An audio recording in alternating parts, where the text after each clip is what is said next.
the FBI. And in fact, that did happen. And the announcement came down, I think, right before we were getting off the air yesterday. That came down officially. And then the question would be, well, who's going to replace Andrew Bailey?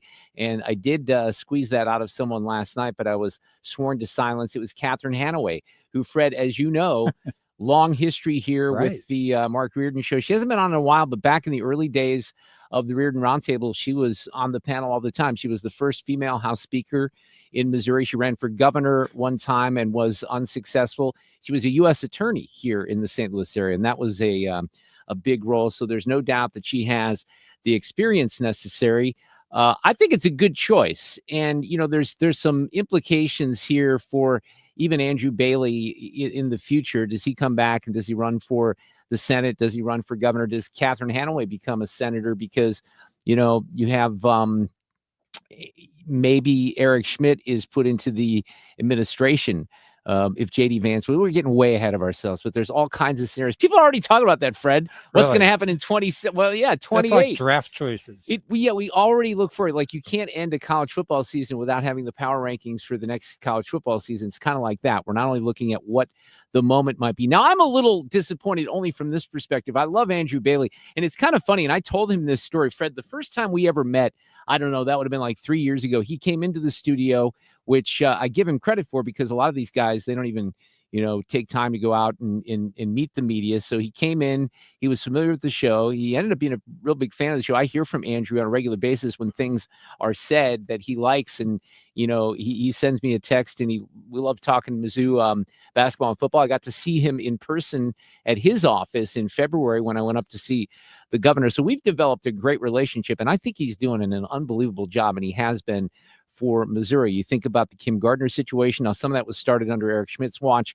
but you certainly give him all the credit for what happened with Jamie Reed, the whistleblower at WashU, and getting rid of the gender-affirming care at Children's Hospital. He led the way on that. So now we have a new nominee. Andrew has not responded to him yesterday. I texted him. I said, hey, I'm hearing news. Can you confirm? And I didn't hear anything. And I said, boo. But congratulations, because I feel like, you know, we've lost a lot of good people here in our area to the administration. I think that's kudos to Missouri. Here's Catherine this morning talking about Andrew and the new role. It is absolutely remarkable what he has accomplished in his short tenure, and he is handing off an office that is in better shape than that office has been in a very long time, and I'm eager to get there. She talked about her priorities. The first and most important part of this job is to protect Missourians from anyone who would do violence against them, who would rip them off in financial schemes, who would abuse them through providing terrible care and getting paid by Medicaid,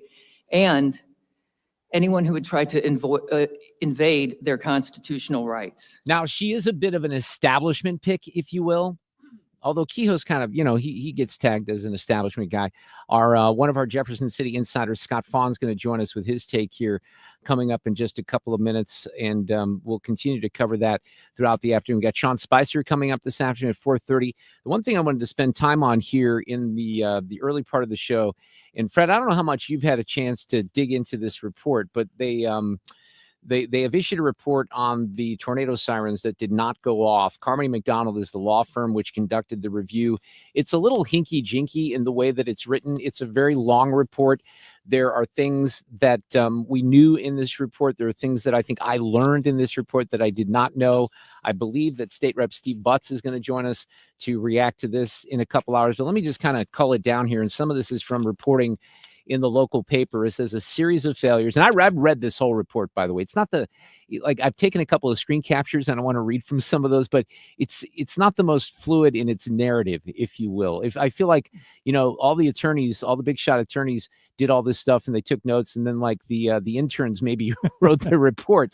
But, you know, it's a complicated situation. There's all these, you know, abbreviations for SEMA, which is the City Emergency Management Agency, EOC, which is the Emergency Operations Center, NIMS, which is the National Incidents Management System, ICS, which is the Incident Command System, the EOP is the Emergency Operating Procedure. So you're going to hear some of that when I describe what happened here. The one thing, and I was trying to determine this from some of the stories that I've read. Fred, do you know if Sarah Russell, who was in charge of, you know, SEMA, she was put on paid administrative leave. I think she's still getting paid. I haven't heard otherwise, so I would imagine. Well, I think the one thing that you can say, there's two things I would say about Sarah Russell. I don't know her. I know that this report kind of lays her out. And at one point they say that she dithered. I thought that was an interesting word for like a report that's out from a law firm. But I'll also say this. It does seem to me, having read this, that some of this falls on Mayor Jones and the administration. Look, they knew that these sirens were a problem. In fact, Sarah Russell actually recommended that they take the system down completely and they don't use it until they were able to repair it. There was an allocation of something like $300 million that was, put in place. I think it was $3.9 million to allocate it to replace the system. But at one point, in this report, according to it, Sarah Russell, the person who's running SEMA, says, let's just take it offline. Let's just do the notifications via the apps and, the siren that comes through on your phone. And they decided not to do that. Now, some of these things were tested literally the day before the tornado came in. And then, in the aftermath, we learned a lot of different things. We know that she was at a conference with a couple other folks down the street. There was a decision, cognizant decision made to not go back to the office, to stay and do what she was doing. When they say she dithered, I'll get to this a little bit in the report. I guess she goes into her car and she starts driving around and doing what they refer to as a windshield assessment, which is something that the cops do on a regular basis. And they ripped her for that, saying that was not something that she should have been doing, that she should have been back in the office. So the report, and again, some of this is, I'm going to pull this from the Post-Dispatch's coverage. The staffers were at an off-site workshop and away from the siren equipment. Now, one thing that's never touched upon in this report is what the off-site workshop was about, or what it was supposed to be about. And let me tell you what it was supposed to be about. A bunch of woke nonsense. That's what it was. And it wasn't going to help anyone. So the report says communication broke down between the emergency management chief and the fire dispatcher who could have triggered the sirens. Even if the dispatcher had triggered the sirens, nothing would have changed because the button that activates the sirens wasn't working. And it gets better. Even if it had been working, some sirens in the path of the tornado wouldn't have gone off because they were broken. There was a bunch of, I think, 22 plus sirens, and half of those have now been repaired, that weren't going to go off no matter what. They say the report found multiple cascading failures at almost every level leading up to and even after the storm event. That was what the lawyers from Carmi McDonald wrote. Kara Spencer acknowledged the problem. She had a statement yesterday saying, this investigation makes it clear that there were breakdowns on several levels. I'm committed to putting this report to work so the city of St. Louis can respond at the highest possible levels in any future disaster. And it does not only offer a review of what happened, but it does make recommendations what should happen in the future. The test, this is amazing. That test the day before the tornado found out that 22 of the 60 sirens were not working, including some in Forest Park and in neighborhoods just north and east of there where the tornado struck. So we do know this. Look, even if the sirens would have gone off, would it have prevented less damage? No, I don't think so. Could it have saved lives? Potentially. 5 people lost their lives that day. But it's a bigger issue because the whole system should work in case something else happens. And it just didn't. And it didn't for a long time is what we're finding in this report. Now the sirens automatically activate when the National Weather Service issues alerts. I don't know why that wouldn't have been done previously. But as the Post says, it puts a point on the human failures, notably singling out Sarah Russell, the head of the City Emergency Management Agency, placed on leave after the storm. It says Russell failed to update emergency response plans as needed. It dwells on her decision to remain at the workshop and away from the city's only working siren button during the storm. It criticizes her leadership. Afterwards, they say in this report, we were troubled by Commissioner Russell's refusal during her interview to recognize the multiple failures or to take any personal responsibility for them. They talk about a couple other people that worked in that office.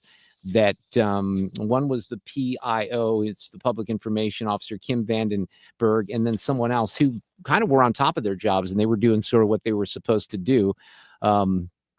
It says that conflicting accounts dribbled out over the following days. Remember, friend, when this all happened, and I wasn't here that Friday. Right. I missed the Friday of the tornado, but there were, and I think even Steve Butz said that there was an indication that some of the sirens did go off and some didn't after they looked into that, I guess they hadn't, none of them had gone off, which is interesting because some people said that they heard the sirens. So she's put on leave after that.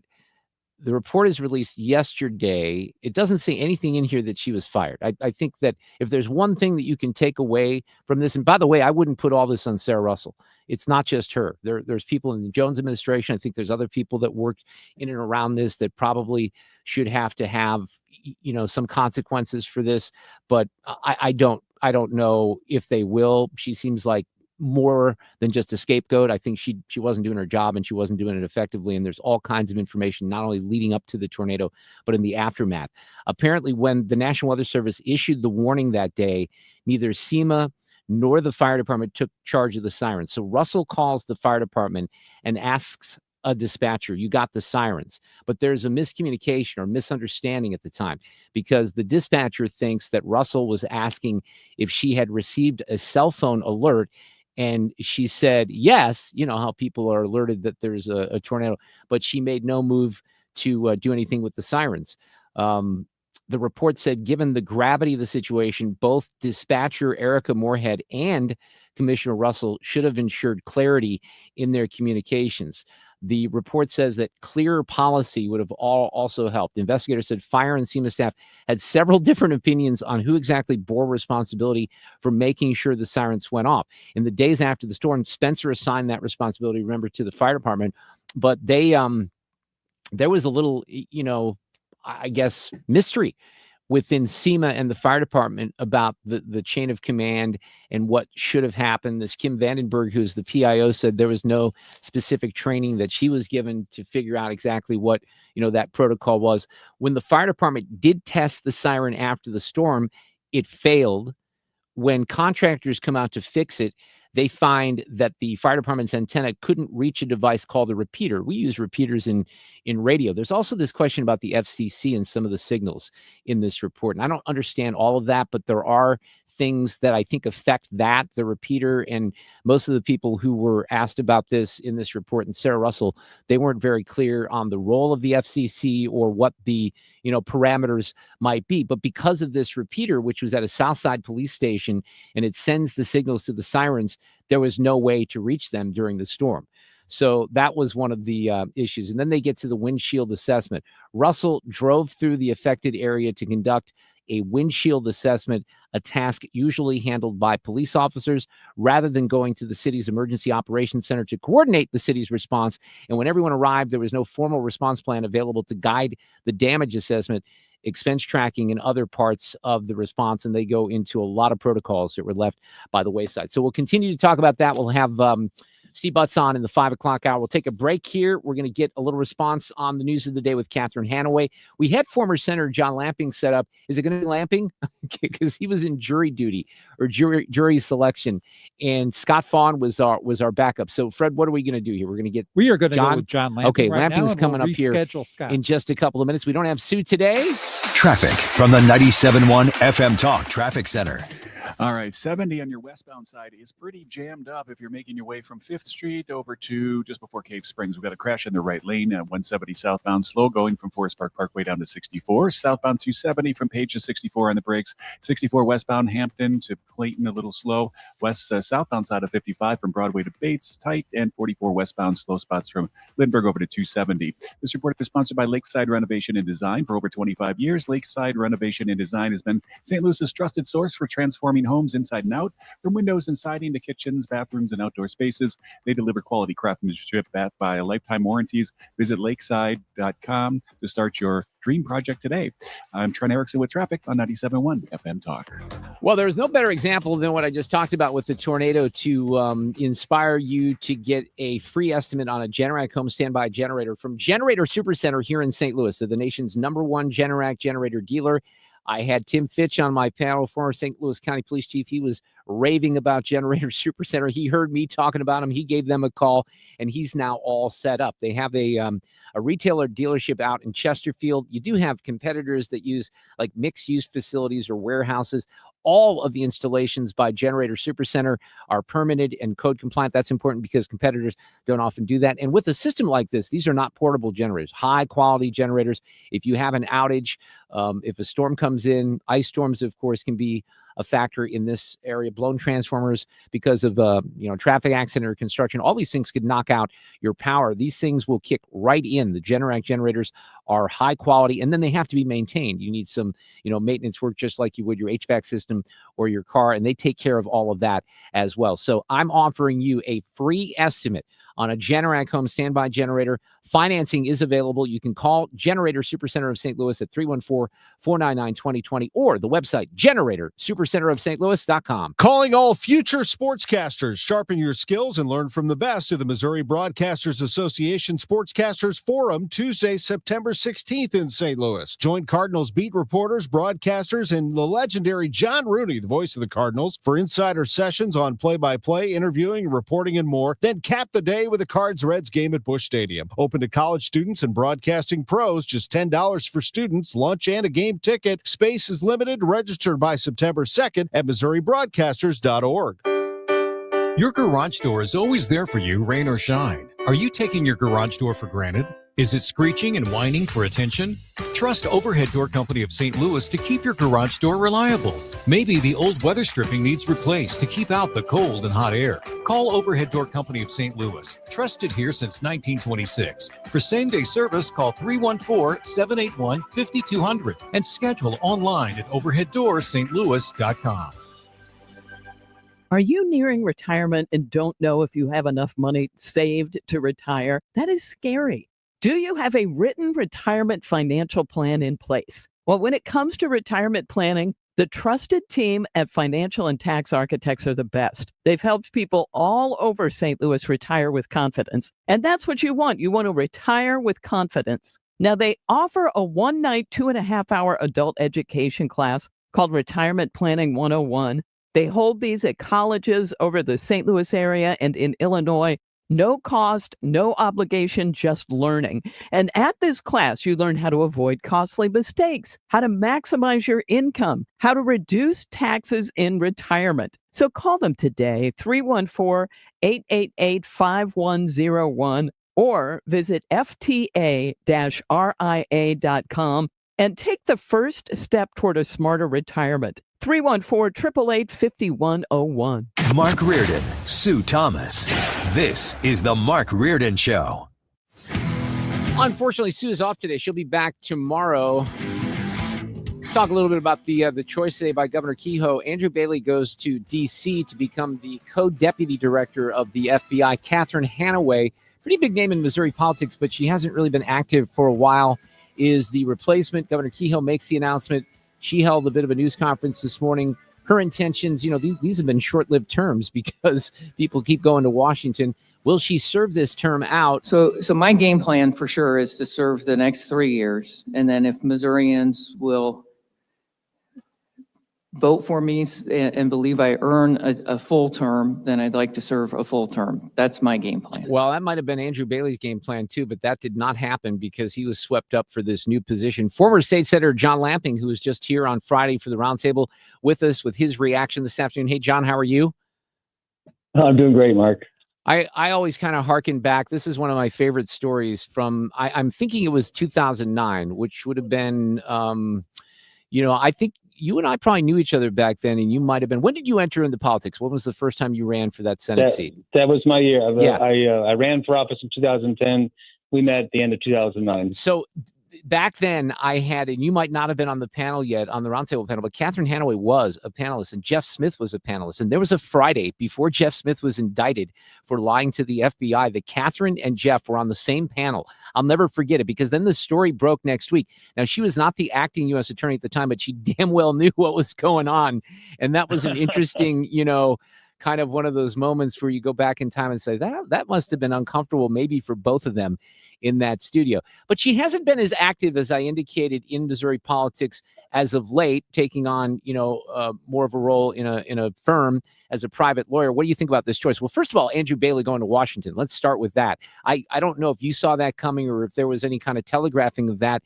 He certainly seems to have the creds, the street cred, and the resume for that. But where does that come from?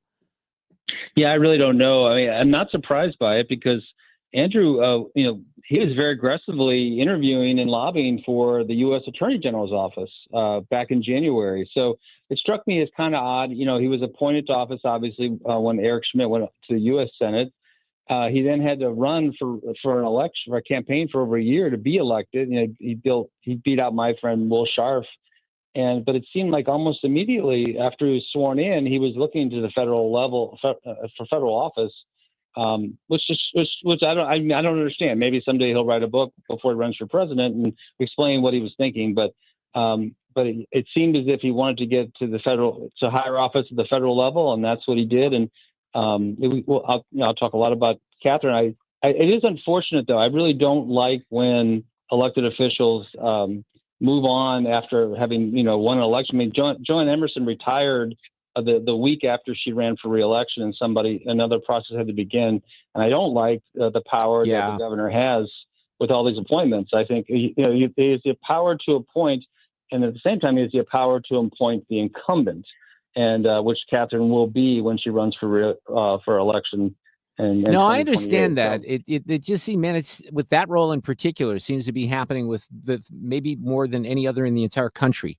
If you're a Missouri Attorney General, you're getting to Washington one way, shape, or form, and you're doing within about 2 years. That's the pattern, right, John? Yeah, that's right. Now, having said all this, I know Catherine quite well. She's a very deep thinker. I think she's a legal intellect. She has gravitas. I have no qualms with her being Attorney General. I think that's great. I do appreciate the fact she came out this morning and said, I want to serve for 7 years. I think that's great. It's a very comfortable pick for Kehoe, though.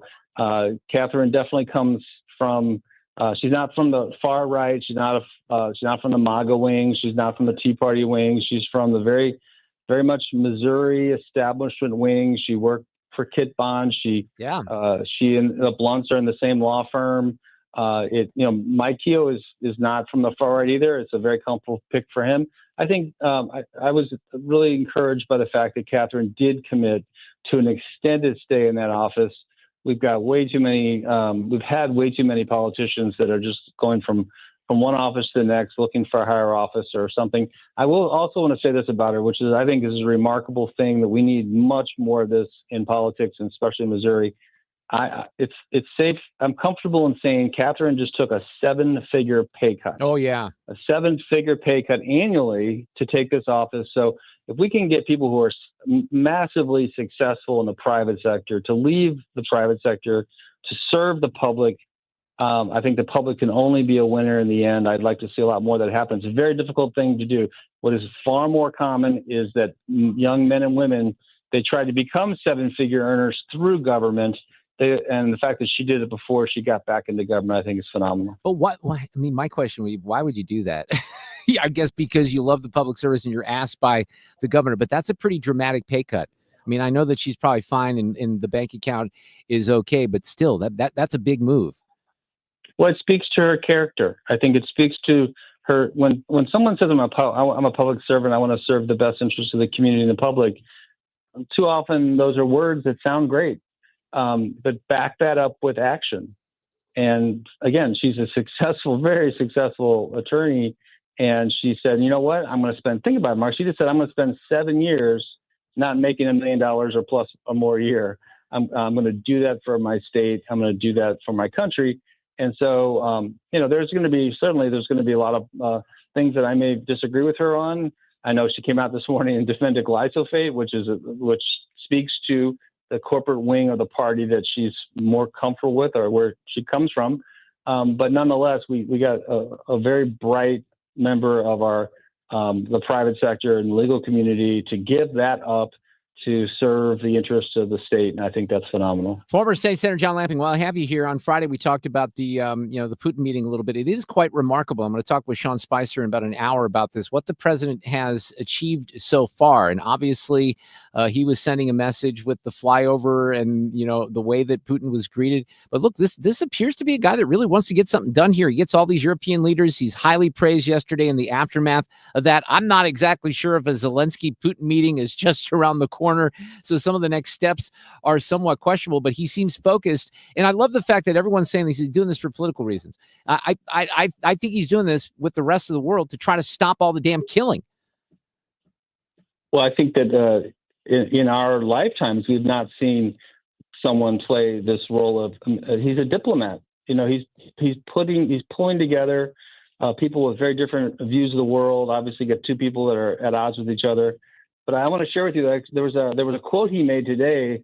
It's a very Catholic quote, and what he said was, he goes, my job, I'm trying to get into heaven, and I think I'm not doing very well, and hopefully if I can end this war, it'll help me get into heaven. So that's a very Catholic-centric view of the world.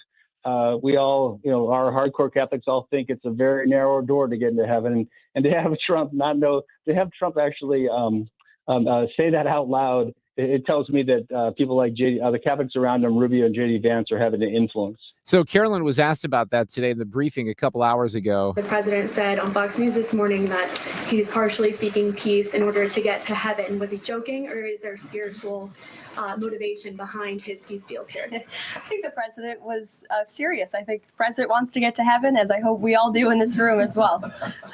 I don't know if you read Selena Zito's book, Butler, which is really, really good, but there's no doubt he credits divine intervention for that, near miss at the assassination attempt. And by the way, the book is really good by Selena. I had her on finally last week. John, listen, great to have you hop on here about the movements in Missouri politics.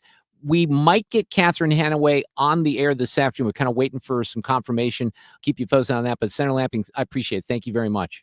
It's always great being with you, Mark. All right, take care. Traffic from the 97.1 FM Talk Traffic Center.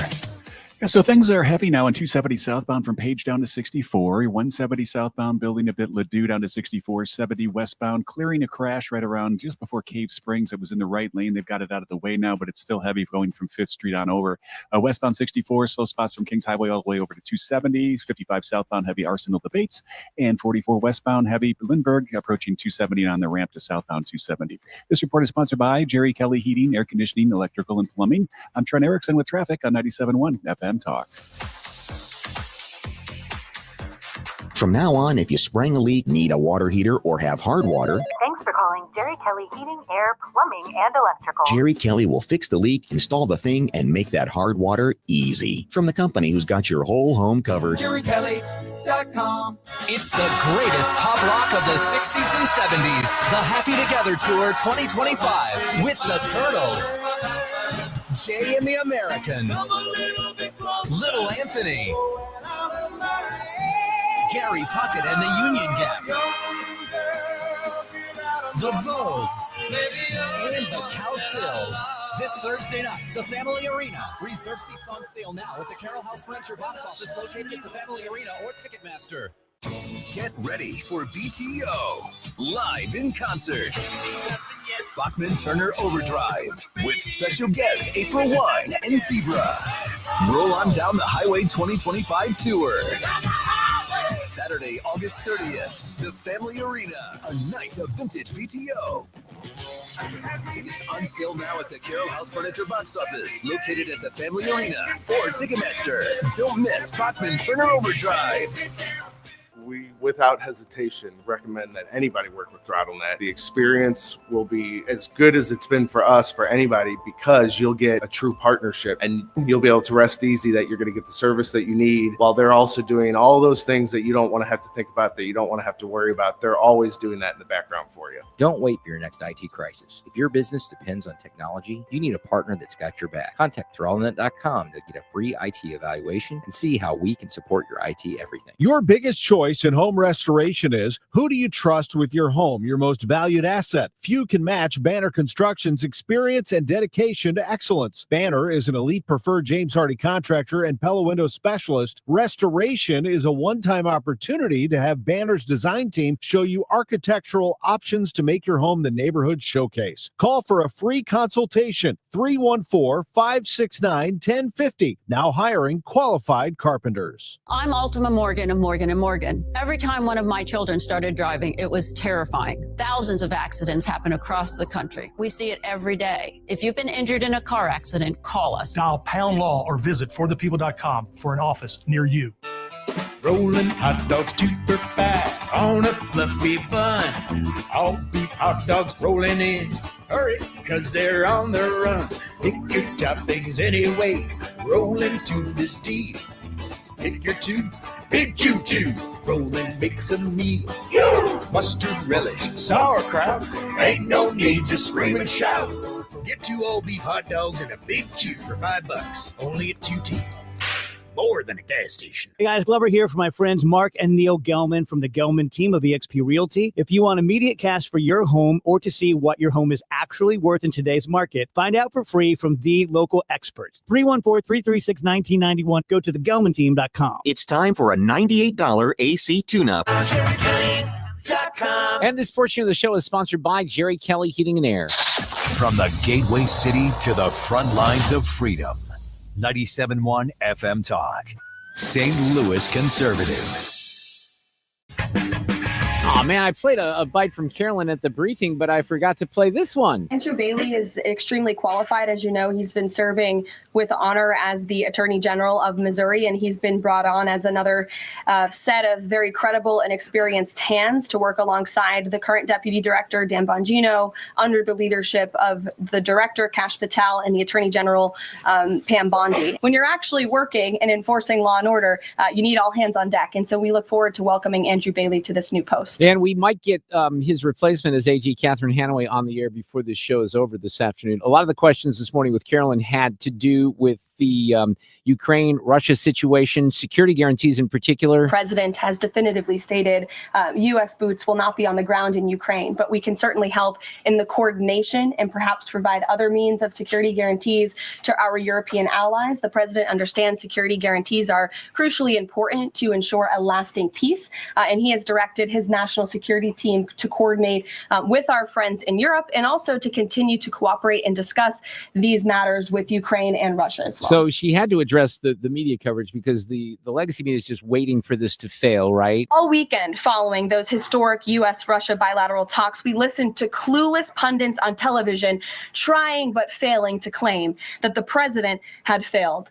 The so-called experts in the foreign policy establishment, whose record is nothing but endless wars, trillions of wasted taxpayer dollars, and dead Americans, have the nerve to try and lecture President Trump, who has solved 7 global conflicts in 7 months, about peace. Carolyn fired up about that one. There's no doubt about it. Now, I've been concerned about this conflict from the beginning for a variety of reasons. I just didn't think that this was a winnable war for Ukraine. Those circumstances may have changed, and obviously this is very nuanced. Emir Hadzic is back with us. He's retired Marine Corps regional area specialist. He was an infantry unit leader in Afghanistan and an Iraq combat veteran. How are you, Emir? Good afternoon. Hey, good afternoon, Mark. Great to hear you on the air, my friend. I appreciate that. Give me a little, and the listeners, a little background, because some of this for you is certainly personal. You know this region very well. You deployed to Georgia way back in 2008 during their war with Russia, didn't you? Yes, that's exactly right. Back in 2008, July. And, I learned a great thing about the region, about the whole, Eurasian area right there, which kind of set me on trajectory to finish up as a regional expert, in the Marine Corps prior to my retirement. And I kept paying attention to what's going on over there because, my life has been shaped with war in Bosnia, where I'm originally from. And the whole breakup of Yugoslavia, which is sort of like a breakup of Soviet Union, but miniaturized. Yeah. And I found a lot of parallels between wars that Russia has been involved with its neighbors and what Serbia was doing in Balkans back in the 90s. except, the Russian and Ukraine thing is like 10 times larger because we have nuclear weapons involved and just sheer numbers are 10 times larger. So I'm really paying attention with keen eye to what's happening here to see what kind of scenario is going to work out with the peace agreement, because you see, when war between Croatia and Serbia finished, Croatia was allowed to liberate all of its Serb-controlled territory, regardless of Serbian minority living there, where Bosnia was not. Bosnia was sort of like a frozen conflict, where you have like a Serbian part, and then you have like a Catholic and Muslim part, and so that conflict is still frozen. So I'm really paying attention to what's going on in Ukraine, and I'm hoping. The whole time I was rooting for a Croatian scenario where Ukrainians will be allowed to defend themselves and reclaim lost territory, rather than Bosnia's scenario where it's simply going to be frozen conflict. Yes, people will stop dying, but for how long? For how long and to whose advantage? Yeah, and because, as you can see in Georgia. Well, I was going to say, Putin's not going to go back in. There doesn't seem to be any allowance right now to give back the region that's been seized. In fact, he wants, I think, a little bit more for this to work. And then I guess the question would be, first of all, can you trust Putin? And is this something that Zelensky can come back and he can sell to the Ukrainian people? One of the things, and I mentioned this, we're going to talk with Senator Talent about this after 5 o'clock, these, the security guarantees, which are being discussed. My question, I'd love your opinion on this, because much of the guarantees are kind of framed around what a NATO member might be afforded in and of themselves, right? They're Ukraine, not a NATO member, but they're talking about if in fact something would happen in the future, that you would still have the full force of NATO getting involved here. So when you hear security guarantees, do you think it's something that Putin is serious about? And then how does Zelensky sell this to his people and get out of this whole thing to end this war?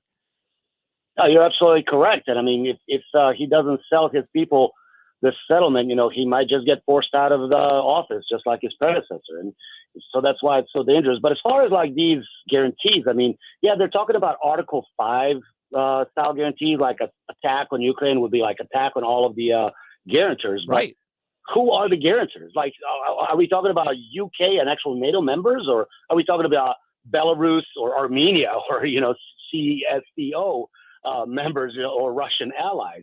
But there are some kind of concrete security guarantees, one of which is that $100 billion of U.S. weapons and ammunition being sent to Ukraine via European nations. And also, I understand that recently, at the White House summit, President Zelensky and President Trump were talking about $50 billion Ukraine and the U.S. bilateral drone program, because Ukrainians have shown us just how automated war has become, in this modern era. And I think that will be really good for the U.S. military, especially since I'm planning on having at least one of my kids go into U.S. military sometime soon.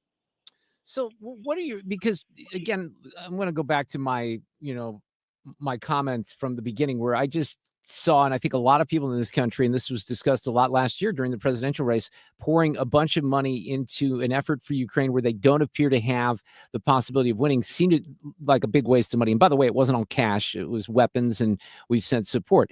But in this situation currently, it doesn't seem like either side can really win this unless there is some sort of agreement that is reached. What would your level of confidence be? Because mine would be very low, only from this perspective. I've covered conflicts across the globe for 40 years now. There's ceasefires. When you have a ceasefire, I think President Trump even alluded to this, then the ceasefire is broken. So he's talking about it in terms more of a concrete peace deal. But can Putin, because I think that Zelensky, if he sells it to his people, I think that he can abide by whatever the agreement might be. It would be Putin that would be the big question mark here, but there are economic implications here. He's losing a lot of, young people, and that's got to not be popular in Russia. So does he feel somewhat pressured to do something here, but he can't come off on the losing side of this because that won't play well for his politics? No, I don't believe there's any pressure on Putin, to make any concessions here, because his country is behind it, whether it's by force or through coercion. Russians are supporting their president, and it's Russian historical fact that they use their people as natural resource. So it doesn't matter how many of them die. The thing about Zelensky, at the end of the day, when Russia seized Crimea in 2014 and the world was caught with, their pants around their ankles when little green men landed in Ukraine and basically seized all of these strategic objectives. What was happening in Donbass was actually a pack of gangsters who were supported by the spy agency from Russia, FSB, etc., and GRU, who pretty much seized only civic leadership buildings like, town halls and police stations. So it wasn't like a popular uprising in Donbass where ethnic Russians rose up against, Ukrainian tyrannical authorities. It was a straight up power grab with, Ukraine not being ready to enforce their own laws on their own territory, while at the same time, little green men were taking possession of a huge peninsula that actually President Trump correctly was talking about is very important in their hearts. So, and then from there, it just kind of grew into the insurgency until it just became all-out war from 2022. Ukrainians still do not want to give up on Donbass because, again, these are not ethnic Russians. These are Ukrainians who speak Russian language. I mean, you see, in Georgia, 2008, one of the pretexts for Russia to attack Georgia is by issuing Russian passports to Georgian citizens who live in the province that Russia planned on seizing, which is one of their oldest tricks. Hey, give these Russian speakers Russian passports so we can say, hey, we're justified to enter because Russian citizens are under attack. So that's why I don't trust Putin at all. But I believe that President Trump speaks with a really big stick, and I hope he keeps it up. I love show of force in Alaska, and I hope President Trump continues projecting strength out there. But there doesn't seem to be, in your opinion, is there any kind of win possibility here or peace agreement if that Donbass region is not handed over? Because that's what Putin wants. I mean, they have 76% control of a good portion of that, area in eastern Ukraine. This is an area that I guess is very important for industry, and some of the heaviest fighting of the war has taken place there in the last few years. So I agree. Lots of minerals. So because Western Ukraine is mostly like farmlands. But look, the way I see it is possibly Georgian resolution, where you still have several Georgian provinces, states, if you will, that are not part of the Russian Federation, but are controlled by pro-Russian separatists.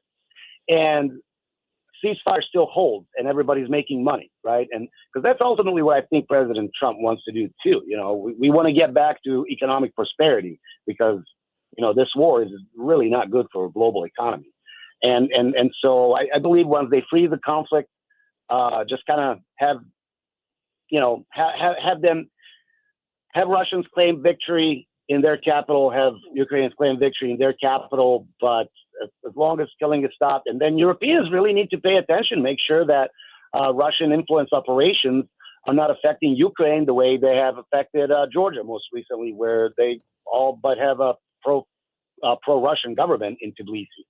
Emir, great stuff. I appreciate your insight here this afternoon. I think it's fascinating what happened yesterday, what happened Friday. We'll see if maybe this can progress in a positive direction. I think there's a little hope now, which is good. But it's still just as clear as a mud, isn't it? Yep, and it probably will be in a few weeks when we talk about it again. Take care, Emir. Thank you so much. much. We'll see. All right. Traffic from the 97.1 FM Talk Traffic Center. All right, delays on 170 southbound Ladue, now down to 64 northbound side past St. Charles Rock Road up to 70, and 270 southbound slow page to 64, 44 to Gravois, 70 westbound heavy from 5th to before Cave Springs. We had an earlier crash there that's been cleared out of the way now, but the delay sort of lingers. 64 westbound slow spots from Kings Highway to 270, 64 make that 55 southbound from Arsenal to Bates, northbound's jammed from Poplar Street Bridge up to 64, and 44 westbound slows Lindbergh to 270. I'm Trent Erickson with traffic on 97.1 FM Talk. Scott Jennings here. I'm excited to be part of the St. Louis conservative conversation, cutting through the noise with unfiltered common sense. Catch the Scott Jennings Show weekdays at 8 p.m. starting August 25th on 97.1 FM Talk. Enjoy your land the way you've always dreamed of. Learn more at MissouriBrushControl.com. Missouri Brush Control is helping landowners reclaim their property, manage vegetation, and clear land for better views. Enjoy your land the way you've always dreamed of. Missouri Brush Control, making acreage great again. Visit MissouriBrushControl.com. I started playing with Underdog Fantasy earlier this year, and it was after football season. It was either after or it was right as football was ending. And I love the NFL and college football. Underdog is the best place to select entries and win money all season long. And of course, now that you can play in Missouri, why wouldn't you take advantage of this, especially because it's so easy? All you have to do with the Champions game is choose whether your players will go higher or lower on the stat line: touchdowns, receiving yards, interceptions, and more. You get your entry right, you can win up to 5,000 times your cash, and you can play with as little as $1. So it all starts by downloading the app, getting a username. You have to deposit a little bit of money. If you download that app today, you sign up with the promo code MARKR, MARKR.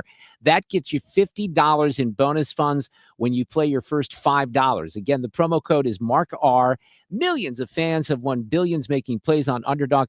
It's a lot of fun. Football season around the corner. Will you be next? Underdog. Make plays. Win money. Must be 18 plus and present in Missouri. Terms apply. See assets.underdogfantasy.com/web/play and get terms _DFS_HTML_HTML for details. Concerned with your play, call 800-GAMBLER or visit ncpgambling.org. Mark Cox in studio with Gloria Liu, broker owner of Your Home Sold Guaranteed Realty and St. Louis real estate expert. Gloria, while most agents make big promises, you're famous for your upfront written guarantee. That's right. My name is My Promise. While many agents promise you an unrealistic sales price just to get your business, I'll provide you with an upfront written guarantee stating if I cannot sell your home for 100% market value, I'll pay you the difference. Gloria, this is what sets you apart from others and why I only recommend you to my listeners, friends, and family. Friends, why risk working with just any agent when you can work with the best? Gloria Liu guarantees your sale price upfront and in writing. Absolutely. And if I don't, I will pay you the difference. The agent you choose in this changing market matters and could cost you or make you thousands. Sell your home with certainty, confidence, and 100% of market value, or Gloria will pay you the difference. Call 314-325-6888 or visit GloriaHasTheBuyers.com. That's GloriaHasTheBuyers.com. Fast-paced, fact-based, and never boring. This is the Mark Reardon Show. So we were talking about the former Missouri Attorney General Andrew Bailey heading to Washington as co-deputy director of the FBI. The new Attorney General, Catherine Hanaway, we covered that a little bit earlier in the show. Let me talk about Special Assistant Attorney General Devin Hogan Flanagan. She is not from Missouri. She is from Rhode Island. And this happened, I guess, when August 14th would be, I think, last Thursday night. There's a restaurant called this is in Providence, called the Clark Cookhouse.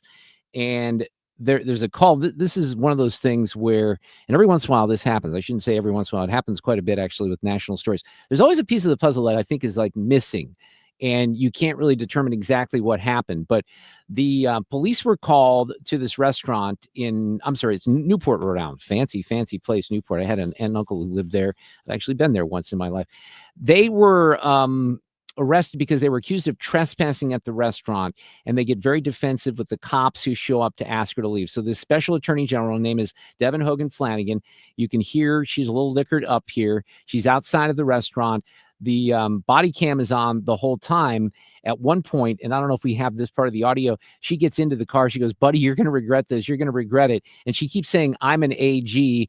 I'm an AG." So some of this goes down this way. I guess, let me go back to the beginning part of my comment, because the piece that's missing here is what happened at the restaurant. I have read several accounts of this. I've seen some television reporting on this. I've gone through the body cam. I never really have determined what set the restaurant off to make sure that she was going to be ejected because they didn't like the fact that she was behaving in a certain way. And at one point when the cop says, "Look, you want us to get out of here?"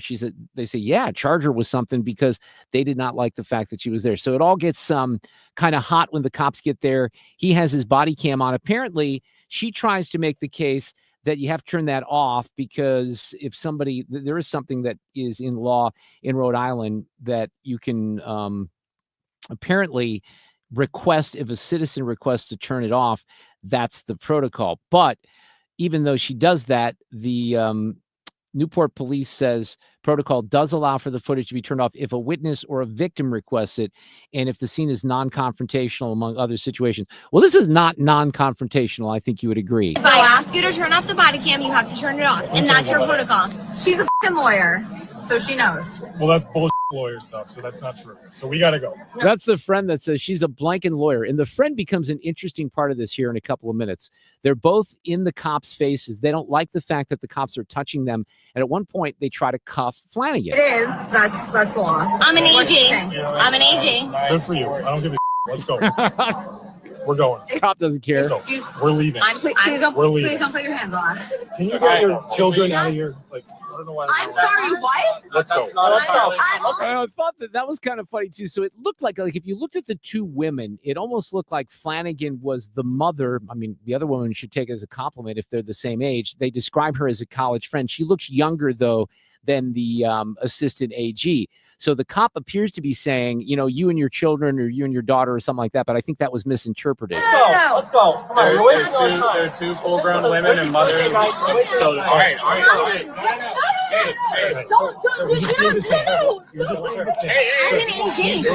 an AG. So at this point, they're trying to put the handcuffs on her and detain her. And she keeps saying over and over, I'm an AG. What's wrong with you? What are you probable cause to detain me for? You're being detained because you're not leaving. Because I'm what? You relax. Sir, she's not doing anything wrong. AG. She's not leaving.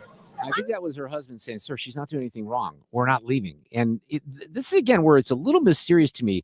Whenever I see these national stories, I almost feel like there is something missing out of this picture. Like, what the hell prompted the restaurant to say, we need you out of here? That has, in any of the reporting that I've looked at here, has not become clear. All right, let's go. She's not being arrested. Let's go. I'm not being arrested. You're putting me in cuffs. I'm not being arrested. Do you have any weapons on you? No, I'm an AG. You're literally arrested. Let me tell you something. You're arrested. Get the hell out of here. What are you seriously? You're arresting an AG. The cop stays pretty calm. I'm arrested. No. You're putting me in handcuffs and you're Mirandizing. You're not Mirandizing me. Relax. This goes on for a little while. They finally get her in the back of the car. She's trying to kick the door open. So is her friend, the one that was kind of misidentified as maybe her daughter. And the friend just freaks out. Overreaction. You didn't have to have this happen. Get in the car. No. Babe, no! I'm right here. No! She's either yelling to her husband or her boyfriend. Get back. She's like, babe, no, don't let this happen. In the car. She's kicking the door so they cannot close her in the back of the car. I mean, total freak out. Again, to be clear, this is not the assistant attorney general. This is the friend. Hey, I'm right here. Now, the guy who is the attorney general, I mean, that gets nuts, let me tell you. Peter Noronha is his name, and he goes on a talk show yesterday. He says that Flanagan had not been placed on leave, but that a strong sanction would be coming, including a suspension without pay if he decides to retain her with the office. I'd be kind of surprised if she's retained at this point. This is what he said on the radio yesterday. Look, she's put me in a bad position. She's embarrassed herself, humiliated herself, treated the Newport Police Department horribly. She's going to take some steps to try to address that in the next day or so. He didn't really say what the steps would be. He did say that he forced her to watch the body cam and say, hey, you need to kind of review this, and say it was inexcusable behavior. She knows better. I've got 110 lawyers. She embarrassed all of them in a sense. And he says, look at the body cam footage, take a few days, come back with what she thought she needed to do to make this right. We'll have to see if there's anything she can do to make it right. Traffic from the 97.1 FM Talk Traffic Center. So it's a slow go of it if you're on 44 westbound around Lindbergh to 270, 55 southbound, Arsenal down to Bates, jammed up northbound past the Poplar Street Bridge to 64 westbound. Your slow spots go from about just before Kings Highway over to past 270. Westbound 70 is slow going around Cave Springs Road on out a little further west. 270 southbound from Page to 64 and 44 to Grabois slowdowns, and 170 southbound from Ladue down to 64 northbound from just past St. Charles Rock Road up to 70. This report is sponsored by Baron Mere Glass and Door. Baron Mere Glass and Door has the largest, most beautiful showroom in all of St. Louis. It's full of the latest, most custom designs located in the Chesterfield Valley. There you'll see why they say creativity unlimited, quality unsurpassed. I'm Trent Erickson with traffic on 97.1 FM Talk. Let's talk about an area that is not very comfortable to talk about. That's family law, divorce, and things like that. Not very comfortable. I've said this before. You don't really go to a party or hang out with a friend and say, hey, do you have a great divorce attorney that I can have? But I have some great guidance for you, and that's Susan L. Ward. She's spectacular. She's got an amazing personality. She's got a bulldog mentality when it comes to your cases. She's got a brand new office, which is located near 270 in Manchester. They're very proud of that in DeFerrin. She's got a ton of experience, and so does her team. 2+ decades of experience in this area of family law. She has been rated AV preeminent by Martindale-Hubbell. That's the highest peer rating that any attorney can receive, and it comes from other lawyers. She also has the distinction of becoming or being the youngest family law attorney in Missouri to get that AV rating. So check out the new office. I always say, I hope you don't need her help, but if you do, she is there for you. Anything related to divorce, issues related to children, domestic partnerships, post-divorce issues, domestic violence, they cover it all. STLFamilyLaw.com for Susan L. Ward. Looking to hire? ZipRecruiter finds the best candidate for your job fast. Try ZipRecruiter for free at ZipRecruiter.com/free. That's ZipRecruiter.com/free. ZipRecruiter.com/free. We have Sue's News coming up. Without Sue, Ethan will be handling those chores. That becomes Ethan's News. That's coming up. Sean Spicer at 4:32 on 97.1 FM Talk. KFTK FM Florissant from the Kaufman Townsley St. Louis's Injury Lawyers Studio. Call 314-500-5000. That's 314-500-5000. All on the free Odyssey app.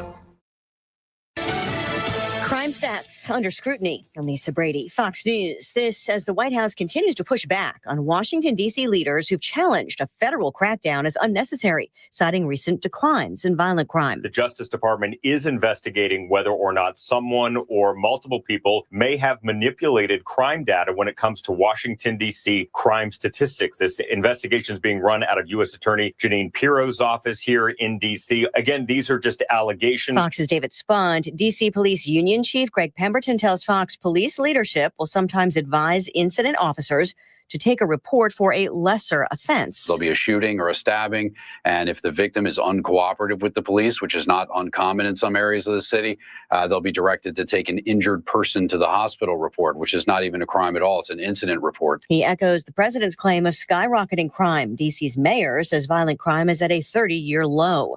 The White House facing questions on whether immigration enforcement is a focus of the D.C. crackdown. If federal law enforcement, with the help of the Metropolitan Police Department, come across illegal aliens, of course, we are going to abide by this administration's policy of law and order. Spokeswoman Caroline Leavitt says the focus is to make D.C. safe. Boston's Democratic Mayor Michelle Wu rejects the Attorney General's warning to cooperate on immigration policies or risk cuts in federal funding. Unlike the Trump administration, Boston follows the law. Today is the deadline for more than 30 sanctuary cities, states, and counties to respond. The administration argues lack of cooperation makes cities less safe. Security clearances revoked for 37 current and former government officials, including some who worked on the intel community's assessment of Russian interference in the 2016 election.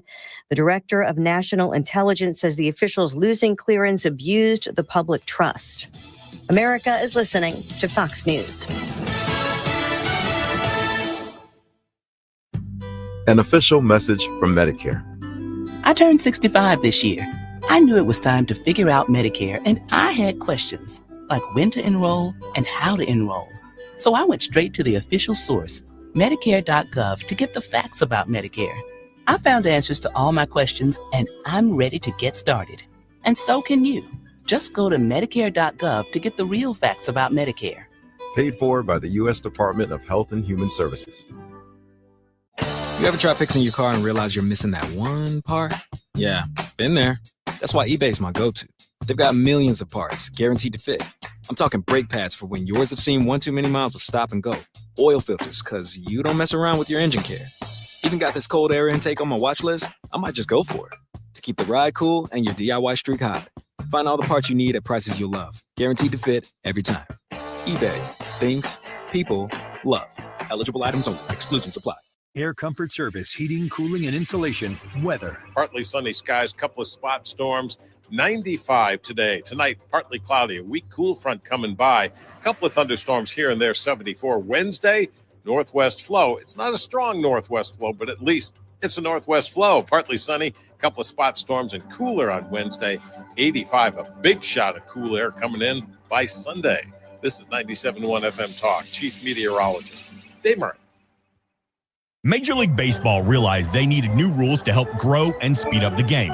Your retirement strategy may also need updating to keep up with potential tax law changes, Social Security, or whatever curveball Uncle Sam throws your way. Call Ricken Financial for an initial no-cost portfolio x-ray. 314-207-6211. That's 314-207-6211 or online at rickenfinancial.com. Investment advisory products and services made available through Impact Partnership Wealth, LLC, IPW, registered investment advisor. If you're considering an annuity as part of your retirement plan, we need to talk. Hi, I'm Bob Stockdale, Senior Vice President Investments with the ClearPath Wealth Management Group at Stifel and host of On the Money, Saturday mornings at 11 on 97.1 FM Talk. Annuities can be a useful tool for some retirement investors, but not all annuities are created equal. Every week, we meet clients who own complex annuities that don't suit their needs and, in some cases, actively undermine their retirement plan. Before you purchase an annuity, get a second opinion from the ClearPath Wealth Management Group at Stifel. Requesting a consultation is free of charge. To request a free consultation, contact us at clearpathinvesting.com. That's clearpathinvesting.com, or call us at 636-695-2650. That's clearpathinvesting.com or 636-695-2650. Stifel Nicholas and Company Incorporated, member NYSE and SIPC. Hi, my name is Christina Straight, the owner of Straight Realty, and I'm asking you, what do you want in a realtor? Do you want experience? I've been a broker for over 21 years. Do you want to know how much I've sold? I've sold over $500 million, yes, $1 billion with a B, in sales. Do you want value? I now list properties for only 2%. So, if you're looking for all these things and want the best, then call me 314-441-4444. Why pay more than 2? You can also listen to my podcast on my website, straightrealty.com. Commissions are not regulated and negotiable. Straight Realty is a licensed broker in the state of Missouri. You're listening to Leaf Filter Radio, and the guru of gutter protection himself, Chris Coonahan, is here to take your most pressing leaf-related questions. Hey, everybody, Chris here. I understand we have Ron on the line. Ron, where are you calling from? Uh-oh. Ron, are you calling from a ladder? Well, I was. I wanted to ask Chris what I need to do to get my gutters ready to have Leaf Filter installed. Oh, Ron, you don't have to do anything. A Leaf Filter Trusted Pro will come out and clean out your gutters, realign and seal your gutters, and install Leaf Filter, America's #1 gutter protection system. So I didn't need to get on this ladder? Ron, Leaf Filter Trusted Pros are in your neighborhood and ready to help. Just visit leaffilter.com/radio to schedule your free gutter inspection and get up to 30% off. Thank goodness. What was that site? That's leaffilter.com/radio for your free gutter inspection today. See representative for warranty details. Promotion is 20% off plus a 10% senior or military discount. 1 discount per household. This hour of the Mark Reardon Show is sponsored by Gamma Tree Experts. Your trees deserve the best care. Call Gamma Tree Experts. This is the Mark Reardon Show on 97.1 FM Talk. Well, we are without Sue Thomas today. We do have the Hall of Famer in the room with us. How about old Fred Bottenheimer over there, ladies and gentlemen? And Ethan Hannaford is with us as well. He has Ethan's news, pinch hitting for Sue. I think Sue's going to be back tomorrow, though, right? Yeah. She was doing some moving today. Fred, it's a good question for you. How much would you, are you a good sleeper first? Let me start with that. Yeah. You go to sleep like you can Yeah, just I can fall asleep easily. Really? No medication or anything like that helps you? No, never. Wow, I wish I could say that. Ethan, do you fall asleep relatively easily? I'm okay. You know, I use melatonin. Yeah, so says nothing... the guy who admitted that he took a nap in my office a couple of weeks ago, right? Okay, that's a little bit over the top. That was a little more than a couple weeks ago, but it has happened. I've had major sleep issues ever since I did morning radio really early in the morning in Milwaukee, and this goes back to the late 1990s. And you know, for me, it's either I can't get to sleep or when I wake up, I can get back to sleep. So I do take some Ambien. I have some other meds from my mental brain situation. But even then, sometimes it doesn't work out super well. The other thing, and this is kind of gross, I'm just going to tell you that, and because I'm going to segue into this topic here, that I do have, I don't know if I'd call them the night sweats, but every once in a while I get pretty hot, when I'm sleeping and have too many blankets on or whatever, and then it gets gross. But the reason I bring it up is because today in the Wall Street Journal, there's a headline that says Musk and Zuckerberg praise this $3,000 smart mattress cover. Will regular people buy it too? And what they talk about, how when your product's power users include tech billionaires like Elon Musk and Mark Zuckerberg, where do you go next for sleep fitness? The company's called 8 Sleep. The answer is Main Street. So this is an 11-year-old startup that said yesterday, or I guess today, that it had raised $100 million in what they call a Series D funding round, partly to expand into a physical retail shop and medical devices that could be covered by insurance. Right now, you can just order online, so they don't have any stores like, the Sleep Number bed or something like that. It's widening its marketing to feature real customers outside of tech, betting that growing interest in health and longevity will drive more consumers to spend big on their nightly snooze. So now their valuation is close to $1 billion. That's up from $500 million in 2021. Apparently, they've made about $500 million over the years when they've sold this thing. So they say that the audience is someone who's spending $3,000 on a high-tech device to help them sleep better, but they are normal people. They're doctors, they're dancers, they're teachers. The co-founder of 8 Sleep, her name, Alexandra Zatarain. We will keep developing innovations that will get us into more households. So they have this pod. And did you ever see any of these pods when you were in Japan, Fred? Because I've heard they're popular over there. I did. Right. Like the these little sleep small pods. sleep pods. Right. I don't know if that's exactly what this is, but this is a pod that comprises a mattress cover connected to a router-shaped hub that provides cooling and heating, sleep and health data tracking, and vibrating and thermal alarms. Now, a lot of this stuff you can do with like a watch, right? With your Apple Watch or with some of these other devices. The model that they're talking about in the Wall Street Journal costs $5,099 for a king-size cover with features including speakers, adjustable height, not counting an annual app subscription. So you got to get the subscription too. That's extra. That's $399. You have to have it for the first year. I don't think it's $399. So they actually require you to have the app, but it does top out at $399. Optional accessories include, remember, you're $5,000 in already. You can get a $1,000 blanket. There are brands that are competitors called ChillaPad and Sleep Me. They cost a lot less and they don't require a subscription. But 8 Sleep unveiled a sleep supplement at $59 a month and plans to introduce more products at lower price points. So this is a big deal. I can see people spending money on this for sure. Totally. Because if you have a bad sleep habit, or you just can't sleep, you'll do anything to get over it, right? Well, right. And unfortunately for me, I've had to rely on on Ambien, and I've taken that way too often for many years. But if I don't take it in many situations, I just cannot get to sleep. I can't fall asleep. I now remember, I think it might have been in either the Tokyo or the Osaka airport that they had like a station there with sleep pods, right, where you could go in. And these may be just a little different, but because they're trying to expand into China and they're trying to make it, this is what's interesting too. They wanted to become a medically prescribable treatment that would be reimbursable by health insurance. So the story in the journal says the company hopes its products will be used to treat sleep apnea. Last month, it introduced the rapid cool down feature to help customers counter hot flashes during menopause. None of us have to, well, I shouldn't say that. I mean, you could still become a woman and that would happen. Ethan, you're welcome to do that if you want. The company says that they're in the process of applying for that approval from the FDA as a medical device. So, but this thing has really taken off. I guess they have generated more than $500 million since it was introduced in 2019. Again, now the valuation is $1 billion. They've always sold products directly to consumers online. But next year, they want retail showrooms in markets where brand awareness is already high. That sounds like a Mark Reardon live endorsement campaign here in St. Louis, doesn't it? They say, we find in our marketing purchasing journey that people would like to try the product. We could probably be accelerating our sales even if we have more ways for people to try it. I think they're right. I mean, that price point sounds high, but if you buy just a regular mattress it's not cheap Right. anyway. So to your point, Fred, especially if these things last a long time, that's the other thing. You're going to spend $1,000 on a blanket. Is that going to be something you're going to have for 5 or 10 years, What or how need long? would you have for speakers? What would be the purpose of that? Oh, I think there's a lot of purpose for that because Yeah, look, what about that gnat sound? white sort noise of? and things like that, or music. A lot of times I'll put my headphones on when I'm trying to fall asleep. There's meditation. There are, things along those lines. I can Waves, see, I can see ocean the speakers sounds. becoming, especially depending on where they are, Well, pushed up against the I mattress. listen to worship music when I fall asleep. But Well, there you go. I You have program that in. But I have my phone. Yeah. Like, Well, it's just- okay. But the speakers on the bed, Sure. I'm sure you're using the app and you're using your phone still.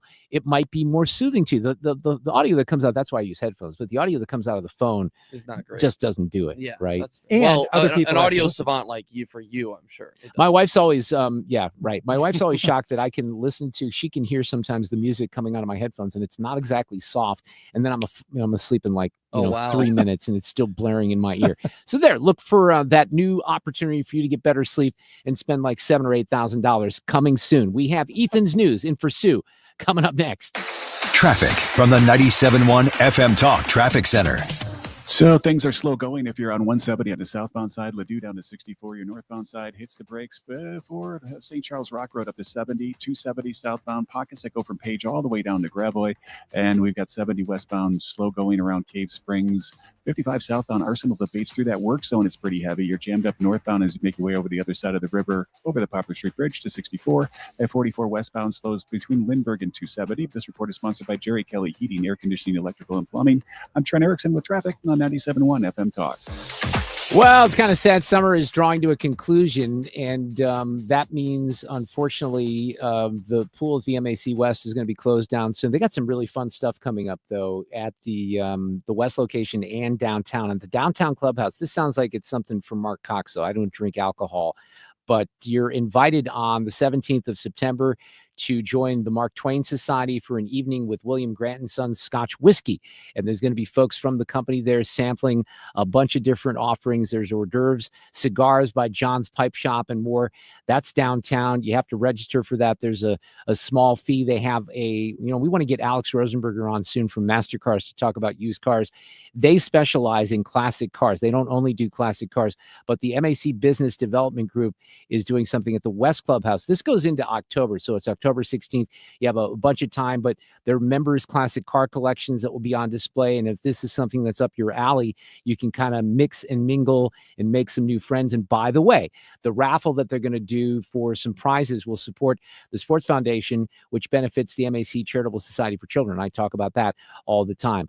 You do have to register for that. That should be a fun event in October. There's always fun stuff going on at the Missouri Athletic Club, both downtown and out west. You can find out more at mac-stl.org today. Jerry Kelly can install a new AC tomorrow. Yes, tomorrow, even if we call it 8 tonight. Wow, that's fast. They're fast and they're good. Mathematically, that actually equals got it going on. Tomorrow. JerryKelly.com. Your biggest choice in home restoration is, who do you trust with your home, your most valued asset? Few can match Banner Construction's experience and dedication to excellence. Banner is an elite preferred James Hardy contractor and Pella Window specialist. Restoration is a one-time opportunity to have Banner's design team show you architectural options to make your home the neighborhood showcase. Call for a free consultation, 314-569-1050. Now hiring qualified carpenters. This is the story of the one. As a safety manager at a manufacturing plant, he does everything he can to keep his coworkers safe. From finding ways to reduce risks to keeping safety supplies in stock. And for that, he relies on Grainger. Grainger offers a broad range of quality products and next-day delivery, so he can always play it safe. Call 1-800-GRAINGER, click Grainger.com, or just stop by. Grainger, for the ones who get it done. Still getting around to that fix on your car? You got this. On eBay, you'll find millions of parts guaranteed to fit. Doesn't matter if it's a major engine repair or your first time swapping your windshield wipers. eBay has that part you need, ready to click perfectly into place for changes big and small. Loud or quiet, find all the parts you need at prices you'll love, guaranteed to fit every time. But you already know that. eBay, things people love.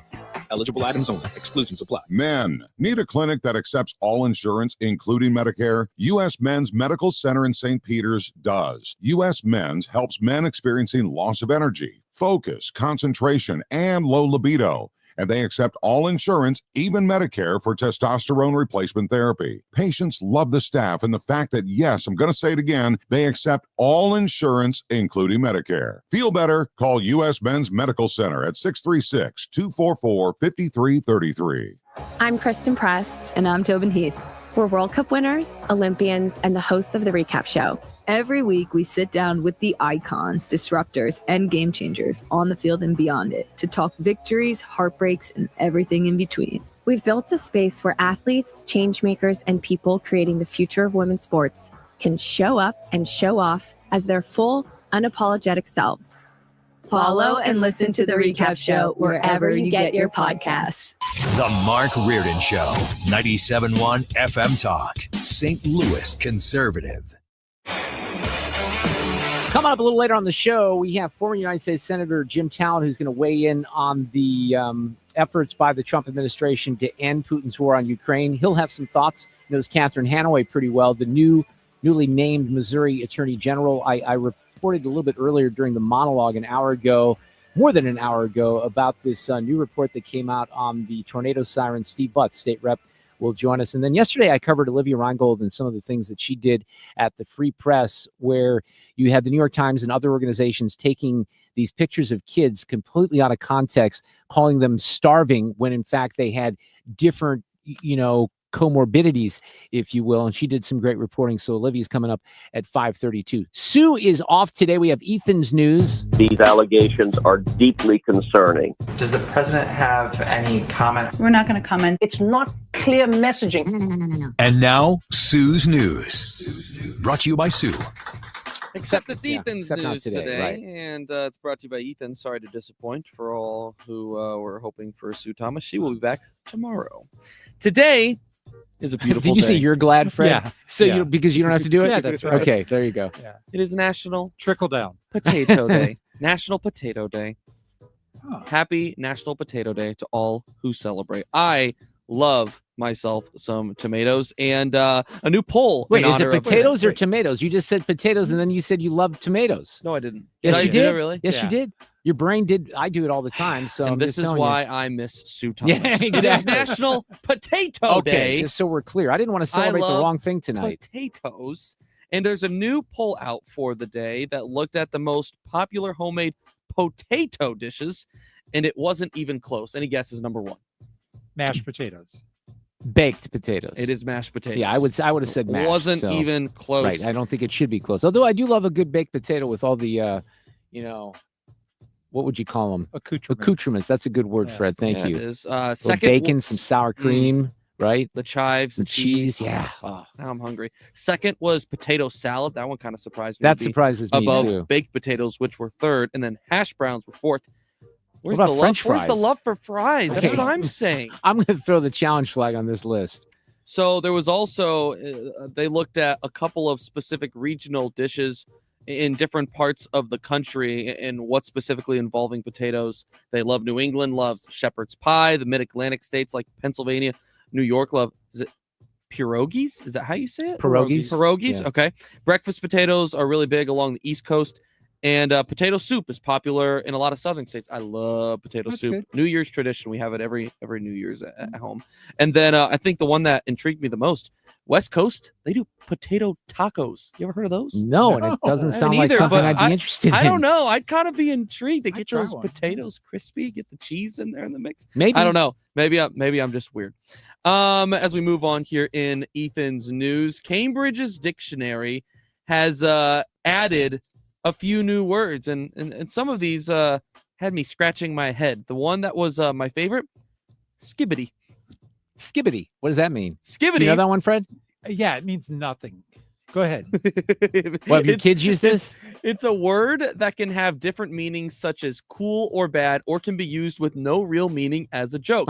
For example, like, what the skibbity are you doing? Or that wasn't very skibbity riz of you. What is How that? did you know this, Fred? Yeah, I don't how know. did It's you? just it just means You've nothing. heard it. Yeah, Okay. I've heard it. That one I haven't heard. I haven't. Usually it's my daughter when I learn these things. like Riz and Sus, and she uses bruh quite a bit, and then low key. That's another one. That could be my holiday word to use this Thanksgiving and Christmas. See if Which my one? boys skibbity. Skibbity? See if the boys know that I'm. You pull out skibbity. He's writing it down right now. That's what he's doing. Yeah. He's writing it down. I like that as an Read, assignment. Say skibbity at Christmas to sons. Your kids are so onto that now at Yeah, that they point, are. right? They are. How about this one? You guys ever heard Delulu? No. It's short for delusional. That makes sense. Trad wife is short for traditional wife. Okay. The broligarchy is a term for tech bros who are extremely powerful and have or want political influence. They mentioned Mark Zuckerberg, Elon Musk as both members of the broligarchy. DYOR is now in the Cambridge Dictionary, stands for do your own research. There's a bunch of these. They named 15 of these that are really goofy. How about this one? Interrupting a woman when she's speaking, usually because the man thinks he has something more important to say. What's the opposite of that? Oh yeah, it's Jane Duker. Where's the bell? Where's that bell? One more here. I'll share. She-laborating, explaining something in a much more detailed way than is necessary, often making the explanation more confusing. Can that one be a Jane Duker too? Maybe. We love you, She's Jane. out of town, so I can say all this We stuff. appreciate you, Jane. There is a 31-year-old woman near Lexington, Kentucky, that is facing charges after she damaged her ex-boyfriend's car so bad that she totaled it. Her name is Stephanie Carlquist, and they got in some sort of fight earlier last month, and she slashed one of his tires. But the real damage came later that month. After a second fight on July 15th, he says she smashed his windshield, cracked his rearview mirror, destroyed his radio, filled his vents with glitter, and poured salt in his engine. His car had to be towed, and his insurance totaled it after a mechanic said it would cost over $12,000 to fix everything. For some reason, though, Stephanie was there when the tow truck driver showed up and told him she was the one who did it. She also fessed up in text to her boyfriend later on and claimed she did it because she's stressed out and pregnant. It's not clear if he's the father or not. So she admitted it to the police that she did all of these things, but she tried to claim some of the other damages were because her ex was overdue for an oil change. Well, maybe he was. That has to be one of the craziest girlfriend stories that I have ever heard. Oh, they get pretty crazy, Ethan. I mean, destroying a car, $12,000 worth of damage. That's pretty wild. I think it's even more wild that she admitted to it all. Keep your mouth shut, right? No kidding. So there's an interesting story here going about in Florida, because that's where all, you search the Florida man and something crazy always pops up. Well, this one might be added to it. There was this guy, Sean, and his friends last Saturday in Boca Grande, Florida, were on a shark fishing trip, and they caught a 6-foot lemon shark.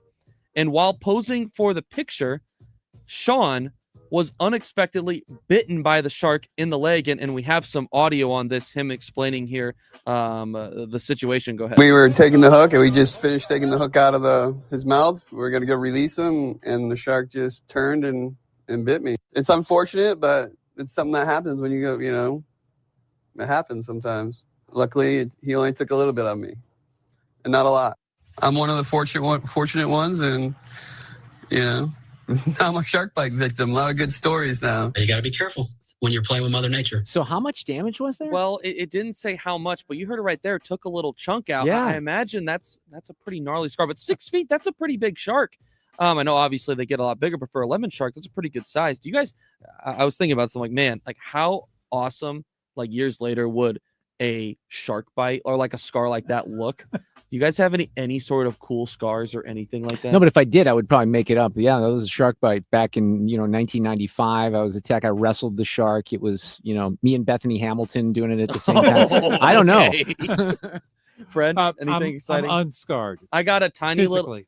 This isn't a cool story. Physically, this isn't a cool story, but I have a tiny little scar on the corner of my temple here from running into the corner of a wall while playing football in the basement when I was younger. So, but I don't know if that's cool. I think that just shows that I can't properly navigate.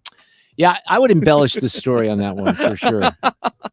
We got a couple of birthdays here. Matthew Perry would have been 56 today. Of course, Chandler that's crazy. from Friends. John Stamos is 62. Bill Clinton is 79 years old today. And he looks every day of 79, doesn't he, Fred? When you see him at these appearances, and he looks old. On this date in history, this one's kind of interesting. 166 years ago today in 1859, crazy French stuntman, the Great Blondin, crossed Niagara Falls on a tightrope, carrying another man on his shoulders. How crazy is that?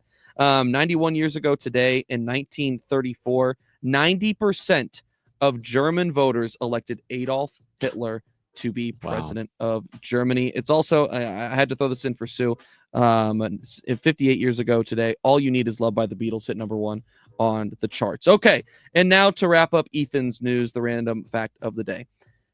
If all 8 billion people on the planet played in a single elimination rock, paper, scissors tournament, you'd only need to win 33 consecutive games to be the champion. And that is it for Ethan's news. Wow. That's another one of those things that makes your brain hurt, right? Thank you, Ethan. Back to back, right? Sue is back tomorrow afternoon, and for the rest of the week, Sean Spicer standing by. He's on the other side of Fox Business, and that's coming up next.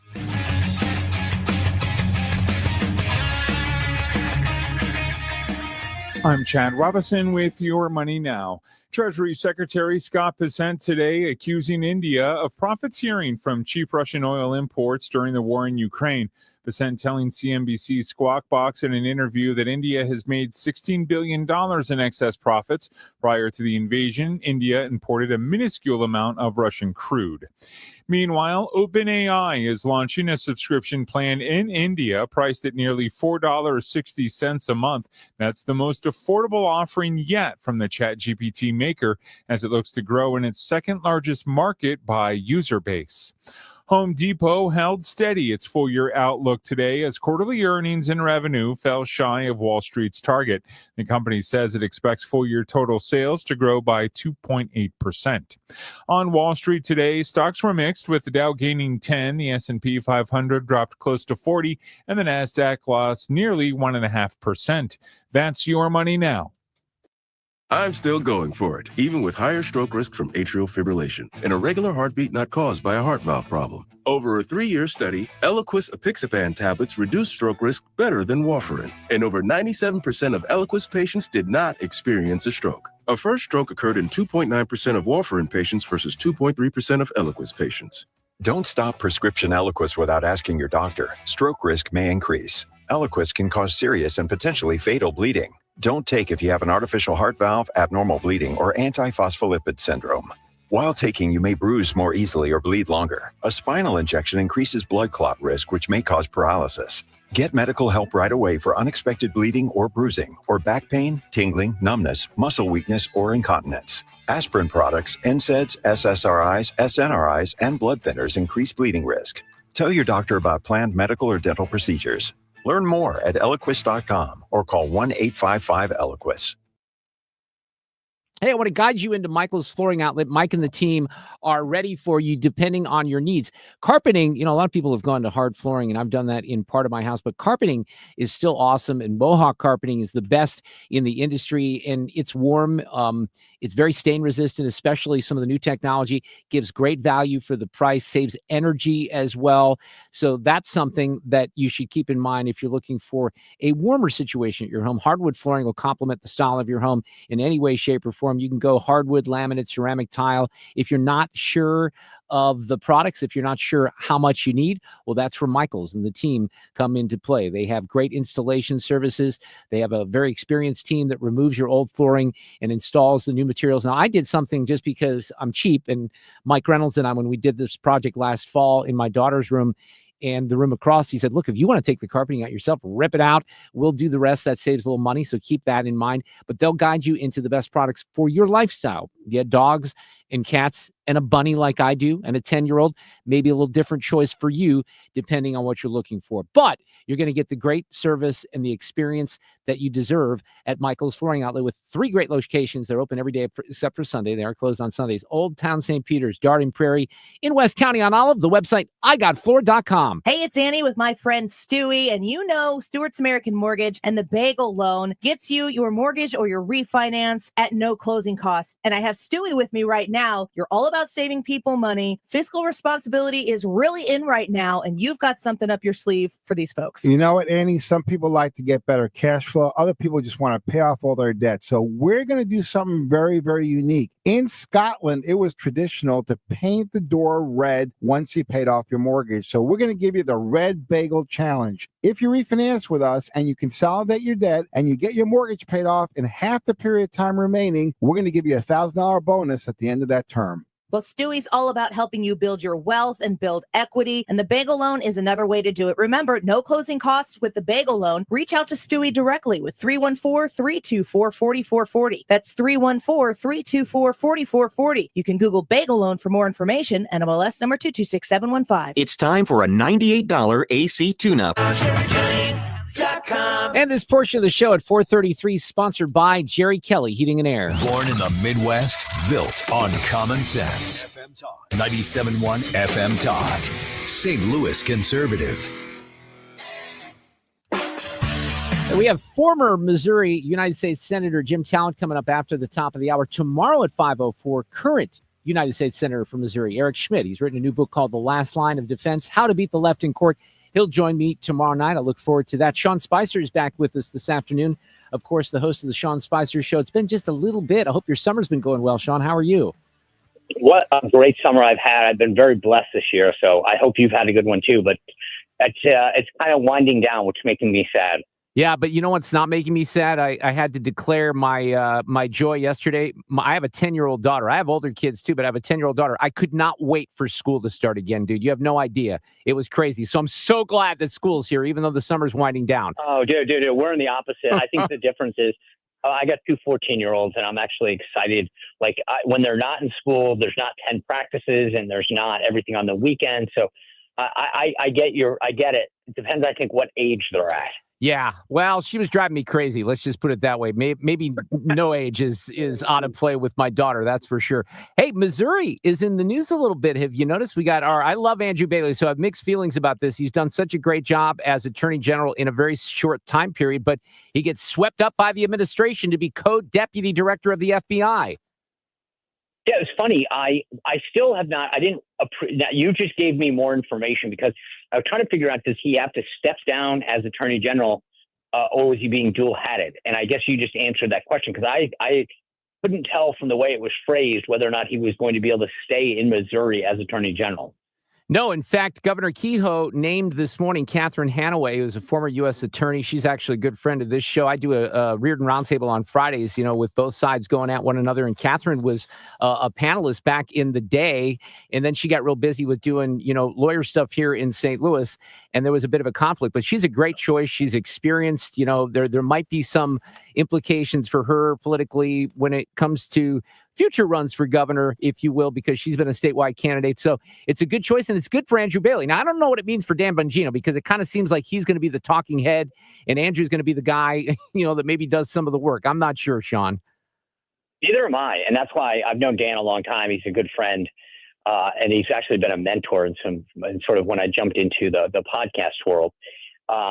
And so I don't know. It's interesting. I found it a little interesting just in terms of like how they're going to break up responsibilities. And, in a lot of these agencies, Mark, the number two is the sort of the COO, the person who's running the business, if you will. So like the deputy attorney general is the person who really runs the department on a day-to-day basis. And the attorney general is in the meetings and all that kind of stuff. So I just was intrigued how they'll break this up. Yeah, so, Andrew Bailey is the guy. Eric Schmidt started some of this, but Andrew Bailey is the guy that basically got rid of Kim Gardner here in St. Louis, which was a big victory. He also not stand her. Yeah, I knew. Well, I missed the gift that keeps on giving. Her and Corey Bush gave me so much material. But then he also, when this whistleblower report came out a couple of years ago about Wash U and Children's Hospital and the trans clinic, that was such a key moment in that whole debate on that issue. And Andrew Bailey went hard after that. And, Wash U closed the center, and Jamie Reed became kind of a rock star in all this trans nonsense that's out there. So he really has, in a very short time, made a big impression on folks here in this state. And let's face it, the path from being Missouri Attorney General, Josh Hawley, Eric Schmidt, now Andrew Bailey, that's not a bad path, I'd say. No, and it's funny you bring that up because that was what I was thinking. It's been a pretty good stepping stone for a lot of your politicians. And so I kind of go, okay, is this a 2-year thing? And then do you run for something else? Or, I know obviously you guys, the Senate seat's locked up, but does he look at another statewide thing? And so I was, just from the outside looking in, I found it intriguing. Yeah. My guess is he eventually comes back and runs for governor, but we'll see. That's where I was. The problem is that when you got, both Josh Hawley and Eric Schmidt are relatively young guys in the scope of, the average age of a U.S. senator is like 97. So I feel like, they'll probably be there for a while. So you pretty much need to look statewide if you want to do anything else. Have you gotten to know Schmidt at all by any chance? He was on my show last week. Yeah. And then I've watched some of his book tour roll out. He did a great thing on Tucker the other day.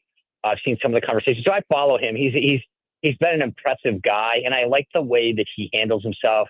He's really embraced social media a lot. So I sort of have been watching him from afar.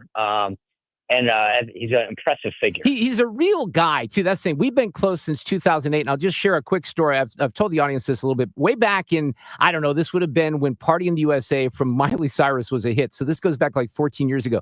I don't know how it started, but we started punking one another. And there was a producer I worked with. So if we were out somewhere publicly and that song was on, we'd record a little snippet and we send it to one another just as a joke. So here I am about 3 months ago, and it's a Saturday, and I get a text from Schmidt. He's at an event in Denver with his wife, Jamie, and Party in the USA is on, and he takes the time to record a video and a shout out for Party in the USA. And you know how this goes. Look, I bring that story up because so many of these politicians, maybe even Josh Hawley, they change their personalities. And Schmidt really is still a real guy. And I've called him like one of the normal politicians out there, which is not too typical sometimes, Sean.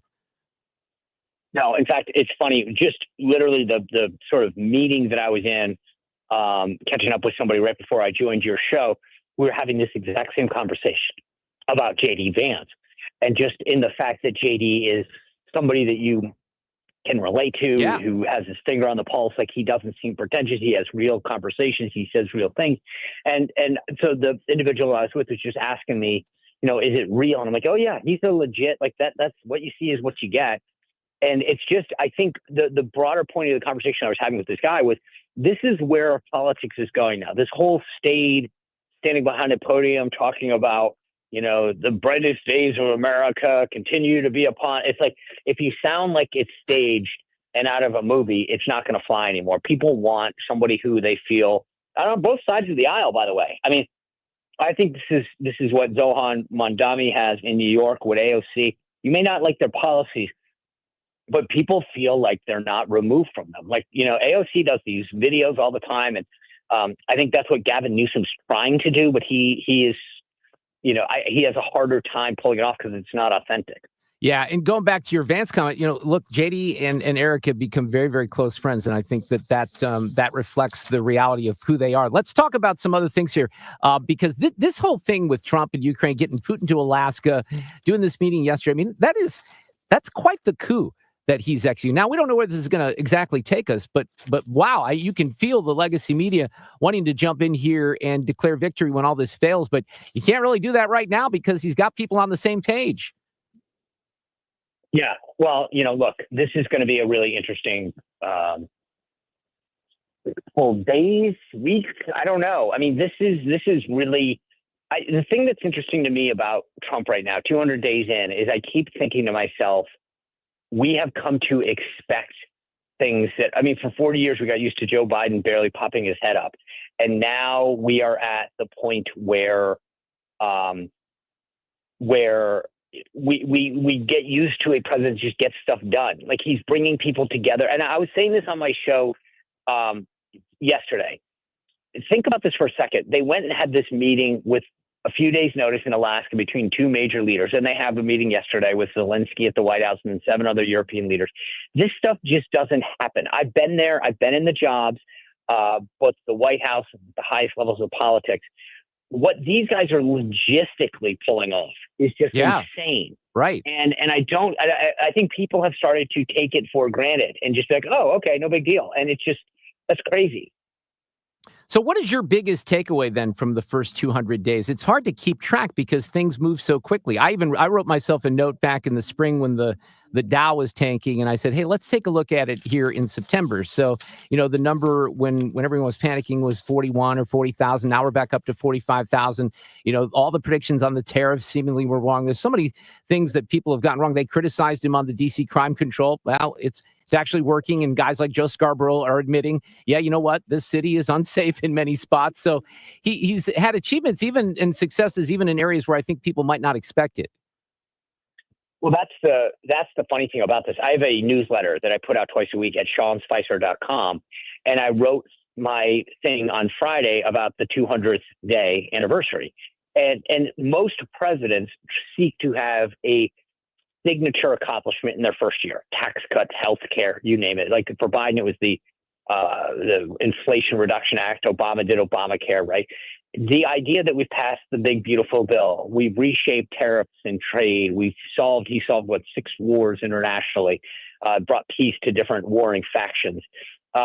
Immigration and the border have become secure in a matter of months. It's like, it's not one, it's multiple. The biggest challenge the Trump administration is going to face, Mark, is keeping it going. Because there's a level of expectation that has now gone on where people are expecting to get because you're pocketing wins. I get a kick out of the fact I had Robert Cahaley from Trafalgar Group on my show on Friday, major pollster, and I said, it feels like people are grading on a curve now. They forgot what they were used to for 4 years. And he goes, yeah. He goes, it's true, but that's just how it is now. People are expecting this now. But the idea in 6 months, how we went from literally barely seeing the president of the United States to now being like, oh, we got another tax cut passed. We got the border secure. Like, it's just, I feel bad for the comp shop, because how do they keep it going? At some point, people are expecting. It's like it's like a guy who gets up to bat in baseball and hits a home run 10 times in a row. On the 11th time, you start to go, God, if I don't do it, people are going to think I'm not good, even though you're hitting 1,000 and you're knocking out of the park every time. That's just not normal. And I think we've got it. I think that's what I'm saying. Like, I feel bad for these guys because the American people are getting conditioned to getting wins. Yeah, no, I understand that. And that's going to get even tougher next year. What are your thoughts quickly on the redistricting in Texas? We're trying to do some of that here in Missouri as well. Well, I'm actually going to ask you that, because here's the thing. If we just go Texas, first of all, Texas will get its 5. I'm a little concerned we're overreaching in Texas. We would have gotten the 2, the Vicente seat and the Cuellar seat regardless. So the question is it worth the fight to get the other 3? I think maybe, because keeping the House is that important for Trump's second term. I don't think California will be successful. This has to go to the ballot. They have to get their voters to approve that. But if you assume that it can be done, that California can pull something out, then we need you guys in Missouri and Indiana, maybe Florida, to try to get us out a few. But look, if this is a net 5 to 8 seats, it's worth it. And let's stop kidding each other. When Illinois, Maryland, Massachusetts all led the way, right? Massachusetts is 9-0. I know. Democrat to Republican. Maryland is 8-0. To 1. They got Andy Harris still in there right on the Eastern Shore. That's it. So I just love that suddenly democracy is under attack. These guys led the charge. I kept saying all last week, these guys were going to political sanctuary cities in states that led the way in gerrymandering. It's ridiculous. Illinois, J.B. Pritzker in particular. I mean, that's a joke. Look, I think that because President Trump is encouraging this, our governor knows that. He's going to call a special session. I think they may get it done here in Missouri. There's a lot of discussion about it. The Republicans seem unified. So I have mixed feelings, because I feel like you don't have to do this every 2 years. It gets confusing for the voters rather. But then I look at California and I look at Illinois in particular and say, look, they're going to do the same thing. Plus, they're going to make Puerto Rico and D.C. a state if they can, and have 13 members of the Supreme Court. So it's a blood sport. You got to take advantage of the numbers right now. Sean Spicer, always great to have you on. Anything else you want to mention for your show? Tonight we've got KT McFarland, Trump's former national security advisor. So if you want to know what's going on, she is brilliant. 6 o'clock on YouTube. Join us for the premiere. Sean, thank you very much. Great to catch up. You bet, brother. Always great to see you, Mark. Traffic from the 97.1 FM Talk Traffic Center. And things are pretty tight on 70 westbound around Cave Springs. You've got 64 westbound as well. Delays that go from Kings Highway to 270 and 55 southbound Arsenal down to Bates through the work zones. Pretty heavy. Northbound side, really heavy off the Poplar Street Bridge on the other side over to 64. 44 westbound slows from Grand to Hampton. And then as you approach 270 southbound heavy Page to before Manchester. And then you get a round Gravois delay. Northbound side from Manchester up to 64 is on the brakes. This report is sponsored by Baron Mirror Glass and Door. Baron Mirror Glass and Door, simply the finest when it comes to mirror glass and shower doors. You can't find better quality, prices, or service than at Baron Mirror Glass and Door. They have basics all the way up to the elite. Baron Mirror Glass and Door. You can't be beat. I'm Trent Erickson with traffic on 97.1 FM Talk.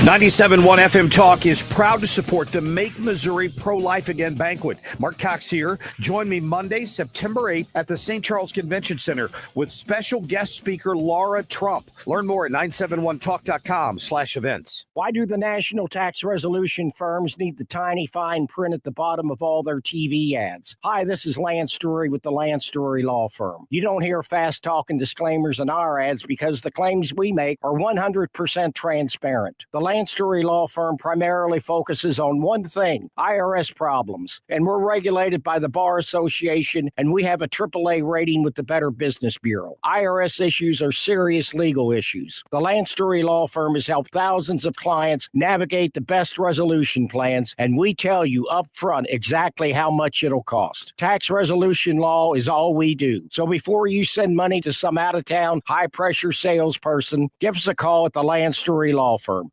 Located right here in St. Louis. Call today to schedule your free consultation with me, 314-260-6120, or visit LanceDruryLaw.com. The choice of a lawyer is an important decision and should not be based solely upon advertisements. Your home sold guaranteed, or I'll buy it.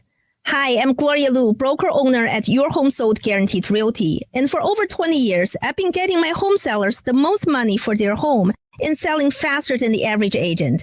So when you're ready to sell your home or have questions, call me. For years now, I've been telling you about my friend and trusted realtor, Gloria Liu, and why you should call. Hey, it's Mark Cox. Fact is, when I needed to sell my home, my only call was to Gloria Liu, and she delivered. Gloria exceeded our expectations, and that's why I strongly recommend you call, especially in this shifting market. No matter what happens, you're guaranteed to sell your home at 100% of market value, or Gloria will pay the difference. Call today. Get an upfront written guarantee and start packing. Sell with certainty and for 100% of market value, or Gloria will pay you the difference. Call 314-325-6888 or visit GloriaHasTheBuyers.com. That's GloriaHasTheBuyers.com. Gloria and seller must agree on price and possession date. Protect your liver and give it the support it deserves by making Active Liver from New Nordic part of your daily wellness routine. Find Active Liver in stores at your local CVS, Meijer Grocery, or online at Amazon or at NewNordicUSA.com. This is St. Louis Conservative. No filters, no fluff. Mark Reardon is back on the mic.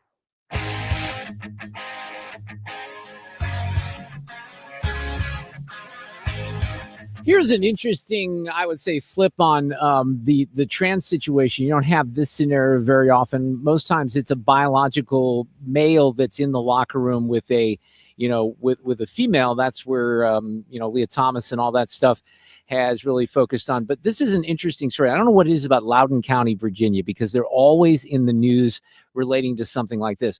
You have two teenage boys who objected to sharing a locker room with a biological female that were hit with suspensions after being found responsible for sexual harassment and sex-based discrimination by the school district in Virginia's Loudoun County. The district notified the parents of the punishment last Friday following an investigation by the district's Title IX coordinator into the incident that happened at Stonebridge High School in Ashburn in March. And this is crazy. So essentially, there is a biological girl in the boys' restroom. She starts taking the video. First of all, you're not supposed to do that. You're not supposed to record. There's a law against that in Virginia. I think we have a law against that right now. You have two boys. They were sophomores. The female to male transgender student entered the locker room and then recorded the boys making comments like, "Why is there a girl in the locker room?" Pretty good question. One of the boys had also told the PE teacher and the principal that he was uncomfortable sharing the locker room with a girl. So both boys here were the ones that were tagged with the responsibility. One of them does not live in the district anymore, so he will avoid the school-based punishment. The other one has to stay out of school for 10 days.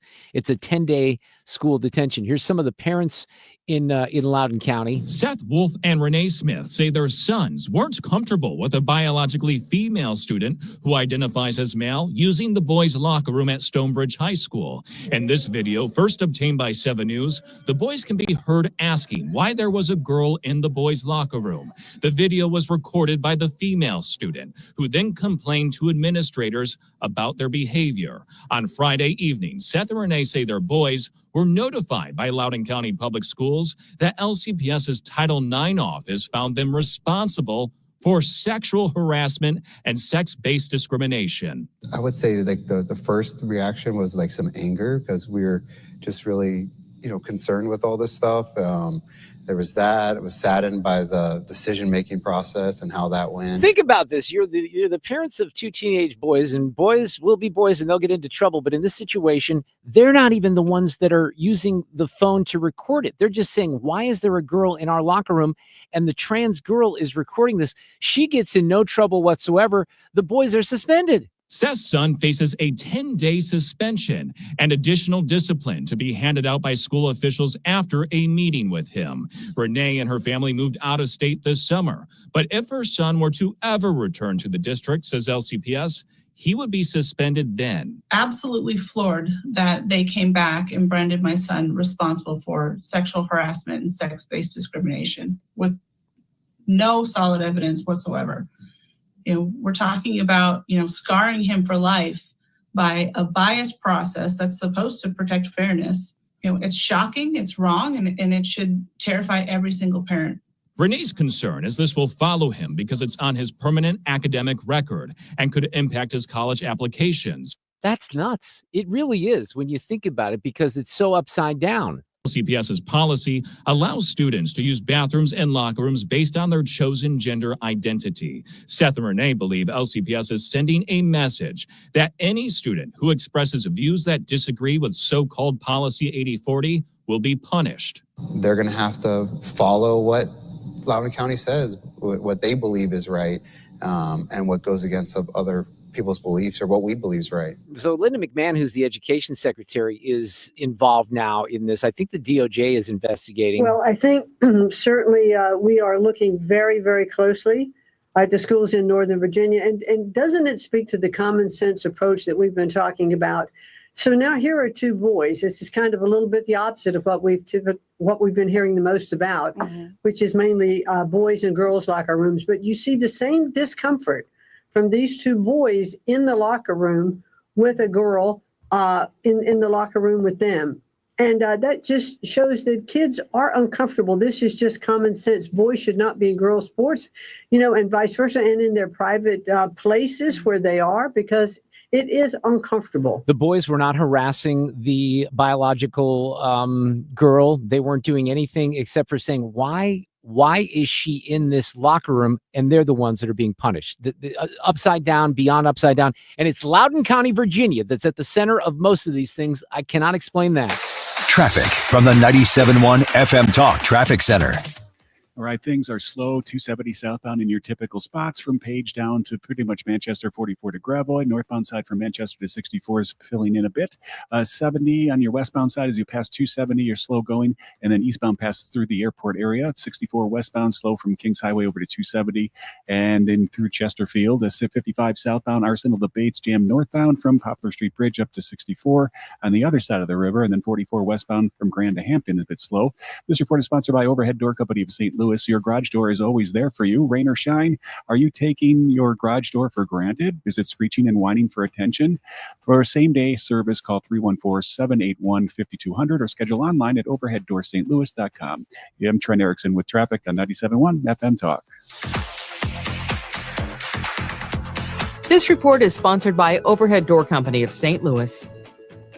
If you suffer from burning, tingling, or numb feet, Pay special attention as we discuss neuropathy with Dr. Patton, D.C. Doctor, what is neuropathy? Peripheral neuropathy is nerve damage to the feet and legs. What are the symptoms? The symptoms are numbness, burning, tingling, pain, and loss of balance. Is neuropathy treatable? It's absolutely treatable, and we have amazing results. If you have burning, tingling, numbness, coldness in your feet or hands or balance issues, call us at Comprehensive Integrated Health today for a nerve damage screening. The screening will tell if you're at risk for serious complications and if you're a candidate for our cutting-edge treatment program. Don't wait until your symptoms are so severe nothing can be done. End-stage neuropathy leaves people confined to walkers, wheelchairs, and even amputations. The first 10 callers will receive a free nerve damage screening. Call 636-538-5188. That's 636-538-5188 for your free nerve damage screening. 636-538-5188. Men, need a clinic that accepts all insurance, including Medicare? U.S. Men's Medical Center in St. Peters does. U.S. Men's helps men experiencing loss of energy, focus, concentration, and low libido.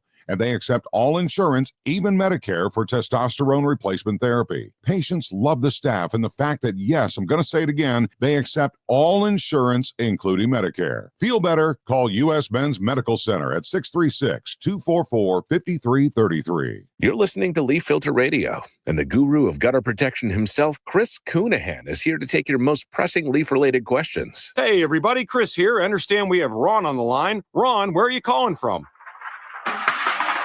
Uh-oh. Ron, are you calling from a ladder? Well, I was.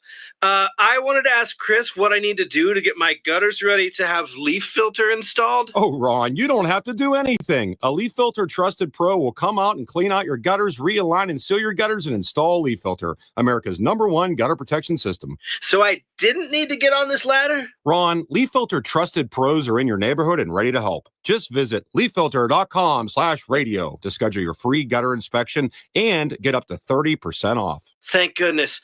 What was that site? That's leaffilter.com/radio for your free gutter inspection today. See representative for warranty details. Promotion is 20% off plus a 10% senior or military discount. One discount per household. Former United States Senator Jim Talent of Missouri is going to weigh in on the Putin-Ukraine situation. That's coming up next. KFTK FM Florissant from the Kaufman Townsley St. Louis's Injury Lawyers Studio. Call 314-500-5000. That's 314-500-5000. All on the free Odyssey app.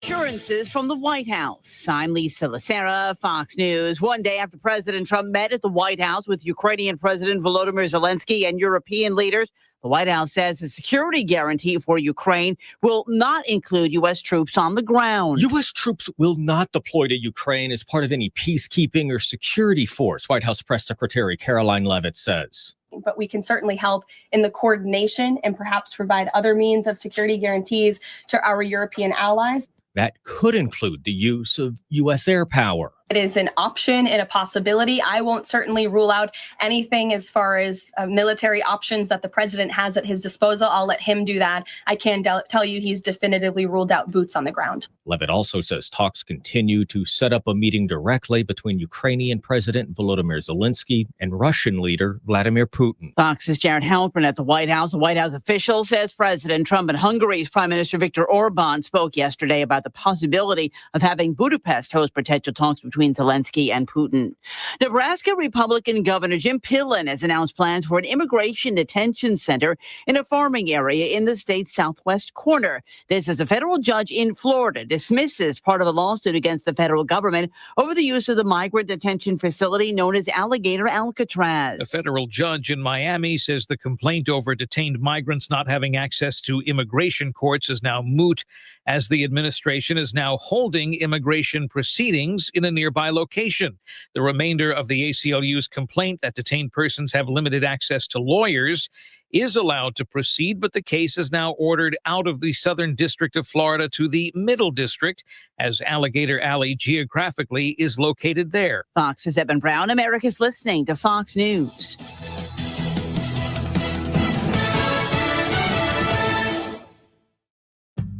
An official message from Medicare. I turned 65 this year. I knew it was time to figure out Medicare, and I had questions, like when to enroll and how to enroll. So I went straight to the official source, Medicare.gov, to get the facts about Medicare. I found answers to all my questions, and I'm ready to get started. And so can you. Just go to Medicare.gov to get the real facts about Medicare. Paid for by the U.S. Department of Health and Human Services. Hey, listen to this.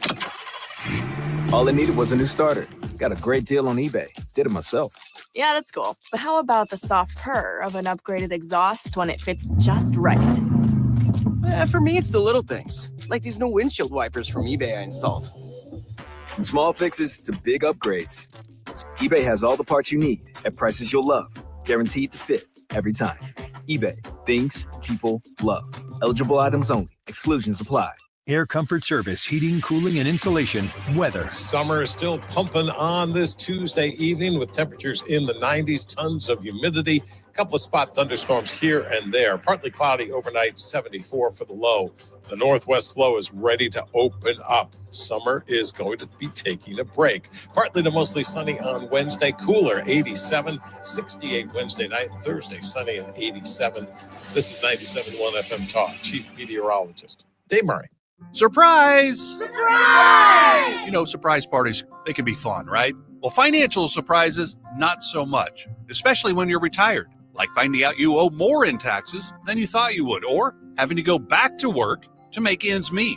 Maybe you think you'll be okay, but why not double check just to be sure? Call Marvin Mitchell at Compass Retirement Solutions and schedule a retirement double check. Marvin and his team have been helping families plan for retirement for more than 15 years. Call 314-373-1598 to schedule your retirement double check with Marvin Mitchell at Compass Retirement Solutions. That's 314-373-1598. Don't let a financial surprise derail your retirement dreams. Give Marvin and the team a call, 314-373-1598. Firm offers insurance services, investments, and services offered through Compass Retirement Group, a registered investment advisory in Missouri and in Illinois. This hour of the Mark Reardon Show is sponsored by Gamma Tree Experts. Your trees deserve the best care. Call Gamma Tree Experts. This is the Mark Reardon Show on 97.1 FM Talk. Well, I woke up this morning hearing President Trump on Fox and Friends with Lawrence asking this question here. Mr. President, the whole world was watching yesterday as you got leaders from the European Union, NATO, as well, from all over the world. How did you get them to Washington, to the Oval Office so fast? Well, I think really they have respect for our country again. A year ago, they wouldn't have come. They wouldn't have even thought about it. Now, we've become the hottest country anywhere in the world. Everybody wants to be here. When I made the call, they came. And they said there's really never been anything like it. You know, you'd have one president or one prime minister, but there's never been, such a group. And these really represent the European nations, these people. And they're very good people. And they want to end the war, that horrible war with Ukraine and Russia. It's a horrible war. So what happens next? I know yesterday you talked about arranging a meeting to take place in 2 weeks between Putin and Zelensky. Is there an update there, and do you plan to attend? No, I thought I'd do first let them meet. You know, they haven't been exactly best friends. They haven't gotten along very well. And I called President Putin yesterday, and I do have a good relationship, but it, only matters if we get things done. Otherwise, I don't care about the relationship. I do have a good relationship with him, but I want to get things done. I've solved 7 wars. We ended 7 wars. I thought this would be one of the easier ones, and this has turned out to be the toughest one. And it's not going to probably get any easier from here. We have former United States Senator from Missouri, Jim Talent, with us, foreign policy expert that he is, to weigh in on this. Jim, how are you this afternoon? Mark, I'm doing fine. Always good to be on with you, my friend. I want to get your opinion of the security guarantees and explain that issue in particular. Here's what President Trump said about that, because it almost sounds like Ukraine will be a NATO-like member, even though they're not going to be a member of NATO. They're not going to be a part of NATO, but we've got the European nations, and they'll front-load it, and they'll have some of them, France and Germany, a couple of them, UK. They want to have boots on the ground. Not in. I don't think it's going to be a problem, to be honest with you. I think Putin is tired of it. I think they're all tired of it. But you never know. We're going to find out about President Putin in the next couple of weeks. Yes, we will. So a couple of questions. First of all, you think a Zelensky meeting with Putin in 2 weeks is likely or even possible? That sounds a little ambitious, but President Trump is getting things done right now. Yeah, he is. I think Putin is going to really wriggle around to try and avoid that. I think he knows that once he sits down and starts talking, the logic of negotiations is going to push him towards President Trump's bottom line and basically push him to take the L. That's what he's trying to avoid, Mark. I mean, this war has been a disaster for Russia on a strategic level. I mean, Sweden and Finland are now in NATO. They've been neutral for 40 years. The Europeans are increasing their defense expenditures. You're seeing the alliance unite behind the United States. We saw that yesterday. Europe's buying energy from the United States and not from Russia. The Russian army's been exposed as third rate, and Putin's lost 1 million men. And you know what he's got in return for that? He's conquered additional territory in Ukraine, about half the size of the state of New York. So he doesn't want to have to give an accounting for that. He doesn't. Trump's bottom line, I think, is he can keep most of the territory he's got. Ukraine keeps its sovereignty, and then Europe rebuilds Ukraine under American leadership and, frankly, buying American arms. I think that's what Trump wants, a stable peace. And that's a huge defeat for Putin. He's trying to avoid it. So on the security guarantees, what's the difference between, because Putin doesn't want them to become a NATO member, right? But the security guarantees, the way that they're being described, almost make it seem like they're a de facto NATO member. What am I missing here, and why is Putin going to go for that? Yeah, well, I don't think he is going to. The Russians announced today that they were not going to accept European troops in Ukraine. My guess is that in the discussions with Trump, Putin is trying to avoid getting pinned down to anything. He may have brought that up as a possible alternative. It really wasn't on the table before. And Trump says, oh, okay, well, we'll talk about that. I don't think the Russians are going to want that. Personally, Mark, I would prefer a situation where we have an agreement that enables Ukraine, that empowers Ukraine to rebuild itself as a force. In part because I don't think a security guarantee is worth very much unless the United States backs it. And obviously, President Trump doesn't want to do that, and I don't want him to do it. So I think that what I'd rather see is, and I think this is what Trump is going to drive towards, is a situation where Ukraine keeps its sovereign right to control its own destiny. The Europeans put in a lot of money. Ukraine rebuilds militarily and economically. Now, he seems, and I think the president at this point is rather impatient, because he should be. This is dragging on. And I think he's referring to Zelensky here. He says, okay, well, maybe we'll have a meeting here in a couple of months. He said, well, let's meet in another month or two, and let's see if we can start, making some. He said, a month or two, you're going to have another 40,000 people dead in a month or two. You have to do it tonight.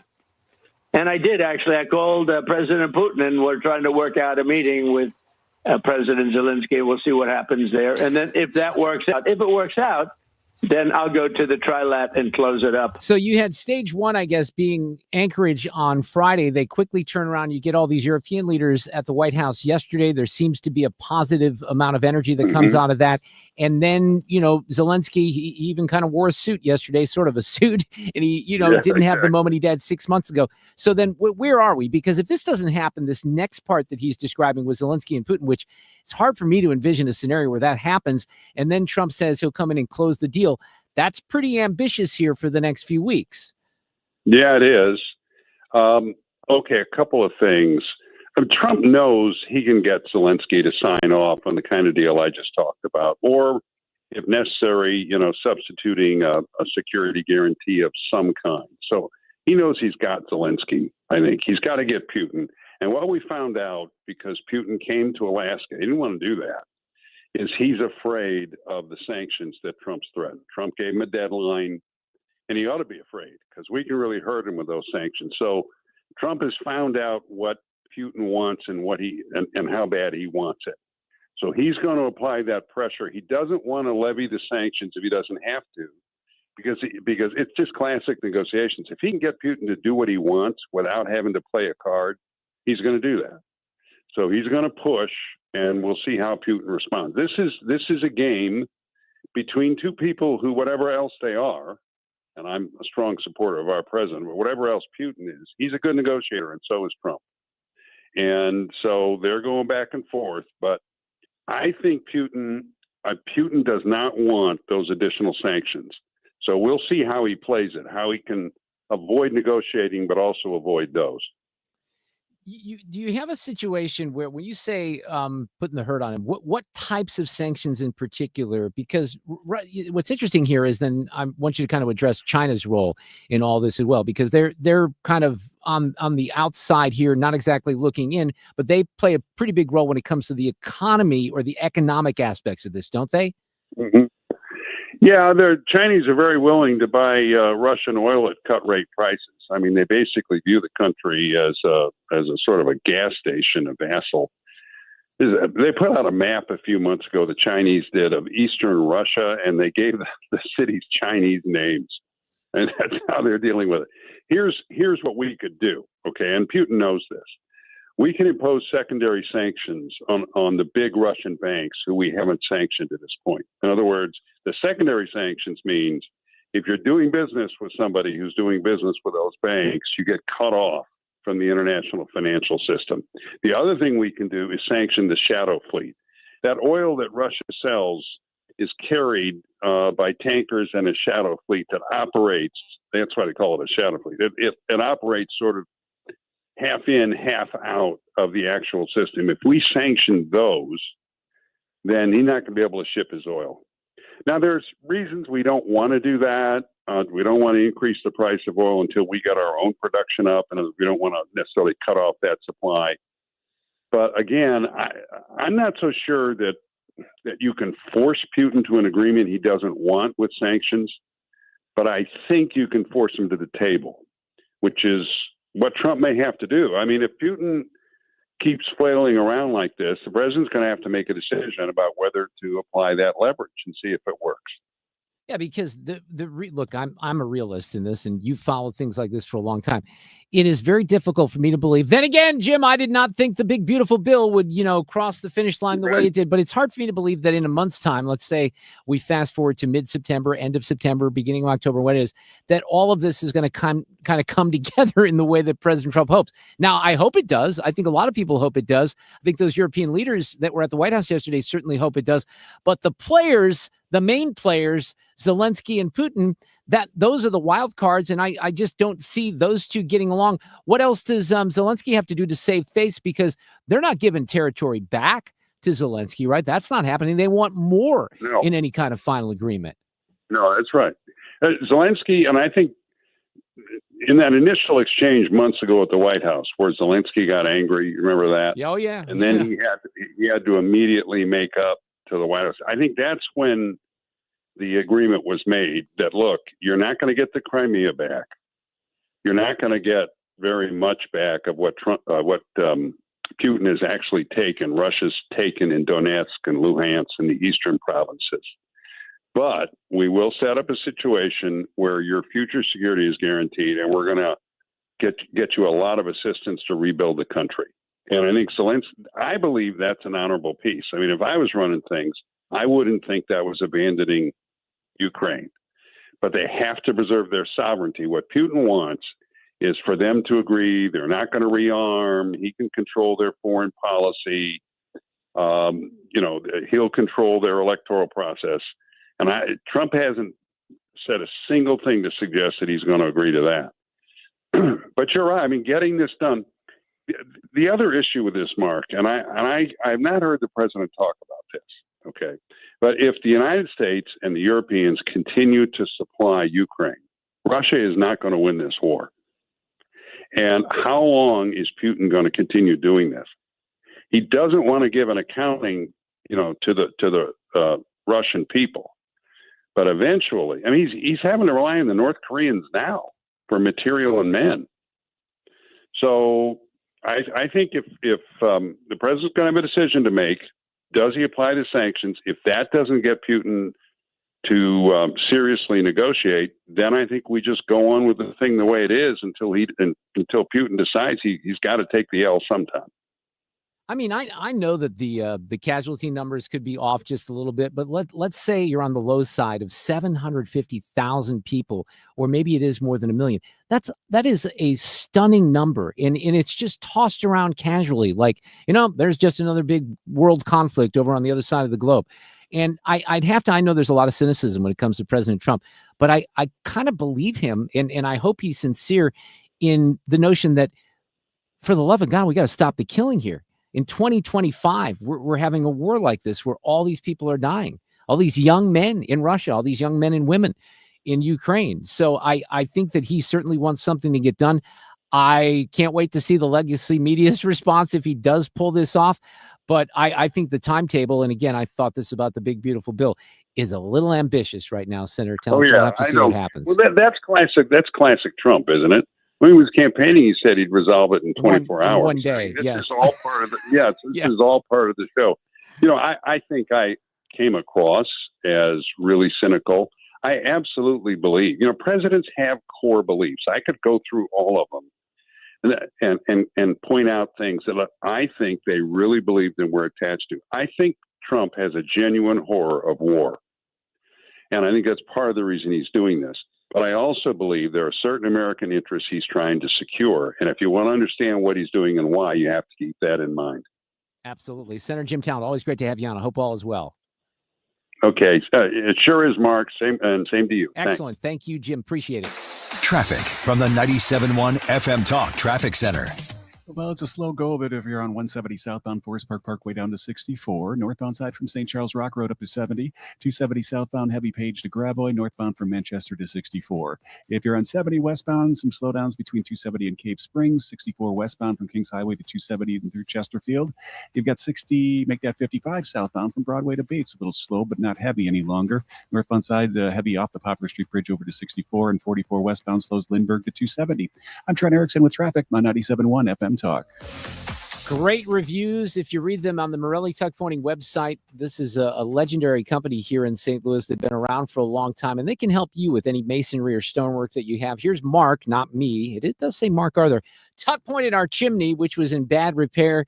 The work crew were obviously very experienced, set up quickly, worked quickly, and did a top quality job, cleaned up well. High recommendation. Here's Sandra, says Morelli recently tuck pointed our 2 front walkways despite the relentless summer heat. Julian and the crew worked meticulously and swiftly, and finished products looks great. I have used Morelli tuck pointing numerous times at our home. Highly recommend them. Estimates are always prompt, and the employees are polite and professional. That's very consistent when you look at the reviews, and I've known John and Cindy Morelli and their family for a long time. I vouch for them. If you have masonry work that you need done here in the St. Louis area, why in the world wouldn't you go with the best? So if you need their help, you can go online to MorelliTuckPointing.com. You can email them at MorelliTuckPointing@gmail.com, and the phone number, real easy to remember as well, 314-645-1387. The masonry specialist here in St. Louis with a ton of experience, Morelli Tuck Pointing. Hi, I'm Bob Kershaw with Retirement Advisory Group. Are you worried about market volatility? Are you concerned your money won't last you through retirement? Hi, I'm Tammy Kershaw, and as a family-owned business, we are committed to protecting your retirement, whether you're nearing retirement or already retired. We have a lot of folks that aren't aware of all the new investment choices that are available, which give you growth and protection from losses at the same time. Are you aware of all the fees that you are currently paying? We can show you how to avoid those fees. So come in now for your free retirement review and get a second opinion on your retirement plan. And just for coming in, you'll get a copy of our latest edition book, Your Key to a Worry-Free Retirement. Let us show you how to retire with confidence. We are proud to say we haven't lost a penny of our clients' money in 39 years, and we won't lose a penny of yours either. Let our family help your family. Call us now at 314-993-9494 or go online to retirementkey.com. That's retirementkey.com. Brotherhood of Rock. Welcome to the now they celebrate 25 years. Sticks. Kevin Cronin, former lead singer of REO Speedwagon. Special guest Don Felder, formerly of the Eagles. This Friday night, Hollywood Casino Amphitheater. Tickets on sale now at LiveNation.com. Sticks. Kevin Cronin, Don Felder, Brotherhood of Rock. Viking, committed to exploring the world in comfort, offering small ship experiences with a shore excursion included in every port and programs designed for cultural enrichment. Discover more at Viking.com. That's Viking.com. Now back to Mark Reardon, calling out the nonsense, one segment at a time. 97.1 FM Talk. And speaking of nonsense, I highlighted some of this yesterday, and Olivia Reingold is going to join us at the bottom of the hour. She writes for the Free Press and had a great piece on how the New York Times and other outlets use these pictures of these young kids in Gaza saying that they're starving. But they did a little actual journalism at the Free Press, and Olivia discovered that all 12 of the kids that were used in pictures in the last couple of weeks suffer from other health problems. And they have family members that are just fine. They're not starving. But of course, the New York Times and others want to use that to their advantage. They've had to apologize, but of course, the apologies don't ever have the impact that the original stories have had. So Olivia will highlight that here in just a few minutes. I have an audio cut of the day coming up as well. The show started with, this came out yesterday, a consultant report that was written up by the law firm Carmody McDonald on what happened with the emergency management team here in St. Louis during the tornado in May. It's not a pretty picture. It's highly critical of Sarah Russell, who was the director of that group. The mayor yesterday said this investigation makes it clear that there were breakdowns on several levels. I'm committed to putting this report to work so the city of St. Louis can respond at the highest possible levels in any future disaster. Current state representative, he's running for the state Senate, Steve Butz. He's a roundtable veteran, is with us this afternoon. His reaction to the report. Hello, Steve. How are you this afternoon? Hey, Mark. I am doing really good. I did read at least the executive summary, which is like 17 pages long, and I wouldn't say it's worse than I was expecting, but it's every bit as bad as I was hoping it would not be. But it is just a colossal failure. But at the bottom line, I think if our listeners actually read this, it won't take them long, maybe a half hour at the most to study it. There's a lot of acronyms in there. So you got to get your alphabet down. You know what's funny it's is OWS and EOP and EOC and SEMA and everything Steve, else. You'll love this because you've seen me in here. I have my little red Sharpie out, and I have SEMA, City Emergency Management Agency, EOC, Emergency Operations Center, NIMS, National Incident Management System, ICS, Incident Command System, EOP, Emergency Operation. So I have my little cheat notes for all that. But you're right. I had to reference that quite a bit. Yep, that part's crazy. But when you strip it all away, and I give the mayor credit for this, right from the beginning, it seemed like pretty quick the real problem, despite the lack of maintenance, which I'd like to talk about a little bit, was on the day that you knew we were going to have severe weather, the department that is their only job is to alert us for emergency management stuff like this, was at this off-site seminar. And even that, Joe Hollerman, I know, did some good reporting on this. Only a few blocks away, you think anybody would have just been listening to your show or looking at any news feed and said, you know what, we better get back to the office. There is severe weather coming. And the fact that that didn't happen, even when this report says Sarah Russell and another person talked about it, like, don't you think we should go back? No, we should stay at this seminar we're at. That part is unbelievable. The next one I think that is just so hard to take, because you knew it was going to be recorded, as when Sarah called to the fire department, which was the backup, saying, you got the sirens? And the person answering the phone says, yeah, we got them. And I'm like, how do you not say, this is a true emergency, make sure we sound off the sirens, flip the switch? I mean, the fact that you just say, you got the sirens, it just seems unbelievable if you would just look at your phone and see how it was going off. Yeah. And then the systemic one that I think is crazy, and this is the kind of stuff, and unfortunately in the city, we take one step forward, two steps back, keep shooting ourselves in the foot. But there was a maintenance contract in force up until 2021, and then somehow there wasn't a maintenance contract. And, you can bet it's not the best technology. I'm sure it's not the newest stuff. But I was like, of all the things to not keep maintained, you would think this is one of them. And that sure came back to bite us in the butt. Well, on the Commissioner Russell point, the report says we were also troubled by Commissioner Russell's refusal during her interview to recognize the multiple failures or to take any personal responsibility for them. But then there's also, to your point on the siren system, there's an indication in this report that Sarah Russell told Mayor Jones that the whole siren system needs to be taken out of service because it wasn't working properly. And I guess they allocated $3.9 million to replace the system in 2024. Now we think we have most of this stuff taken care of, because the other thing that's stunning, Steve, and beyond ironic, is that the day before this thing hit, they did a test and there were 22 of these sirens that didn't go off that day. Yeah, and I can kind of accept that, but to have none of them go off on the day, the only day that we needed them to really, really, truly go off, in 60 years, that's the part that's crazy. Yeah, you can see the map, you can see places where there was no coverage, but there's also places where there would have been and was, and that's why I was one of those people. I was downtown when the tornado hit, and I thought, no, I heard the sirens, and they said, no, you didn't. You heard them yesterday, and you're just remembering that you just heard them. We've been testing these sirens. I've lived here my whole life. Basically, it's the first Monday of the month or something. Everybody knows, and you kind of hear them. Yeah, in we get in St. the Louis county, too, you hear right? them in the city, and don't be concerned. This is only a test. I mean, for decades, but for them not to work when we needed them the most. So to me. And I didn't quite get this from the report, but this whole department, I don't see that it really serves any function, but it should be placed under the fire department. I mean, they train endlessly for situations like this. There's management there 24/7, 365.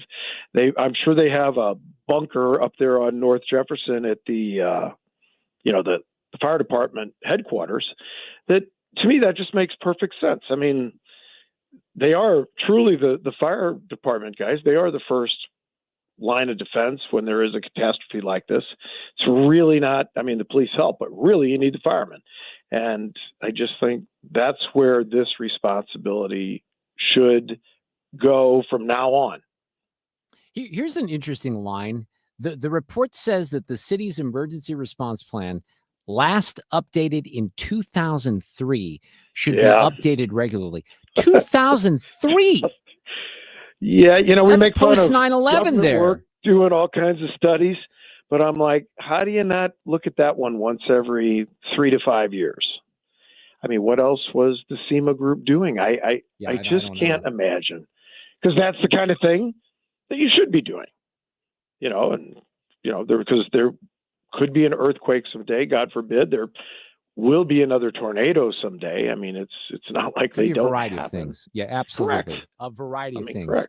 So yeah. the other thing, one other thing I want to point out, I talked about this earlier, is that they were critical in the report of Sarah Russell because she drove through the tornado affected area to conduct what they call the windshield assessment. I guess that's, something they refer to as usually handled by police officers. And they say, you don't often see this word. I shouldn't even be laughing about it, but they say that she dithered.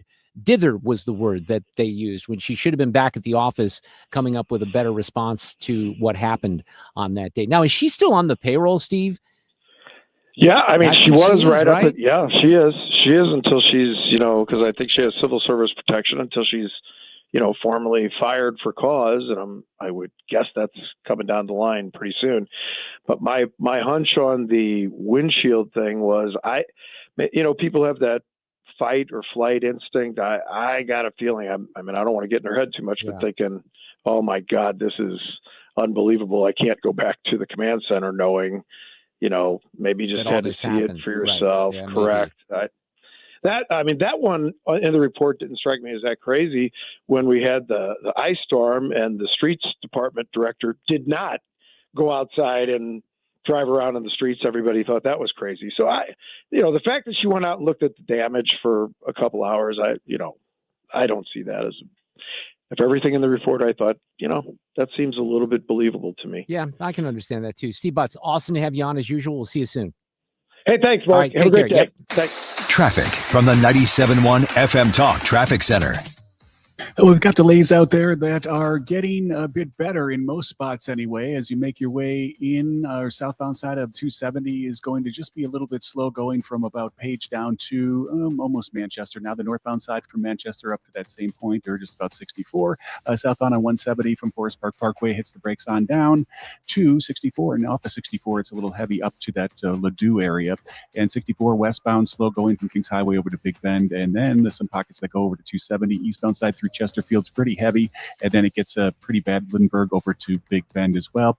55 southbound heavy going from Bates down, or Broadway down to Bates. This report is sponsored by Jerry Kelly Heating, Air Conditioning, Electrical, and Plumbing. I'm Trent Erickson with traffic on 97.1 FM Talk. The markets came over, we were having spaghetti when we suddenly noticed that we started getting sweaty. So we grabbed the keys and we ate it in the van. That's what my friend said, call Jerry Kelly, man, JerryKelly.com.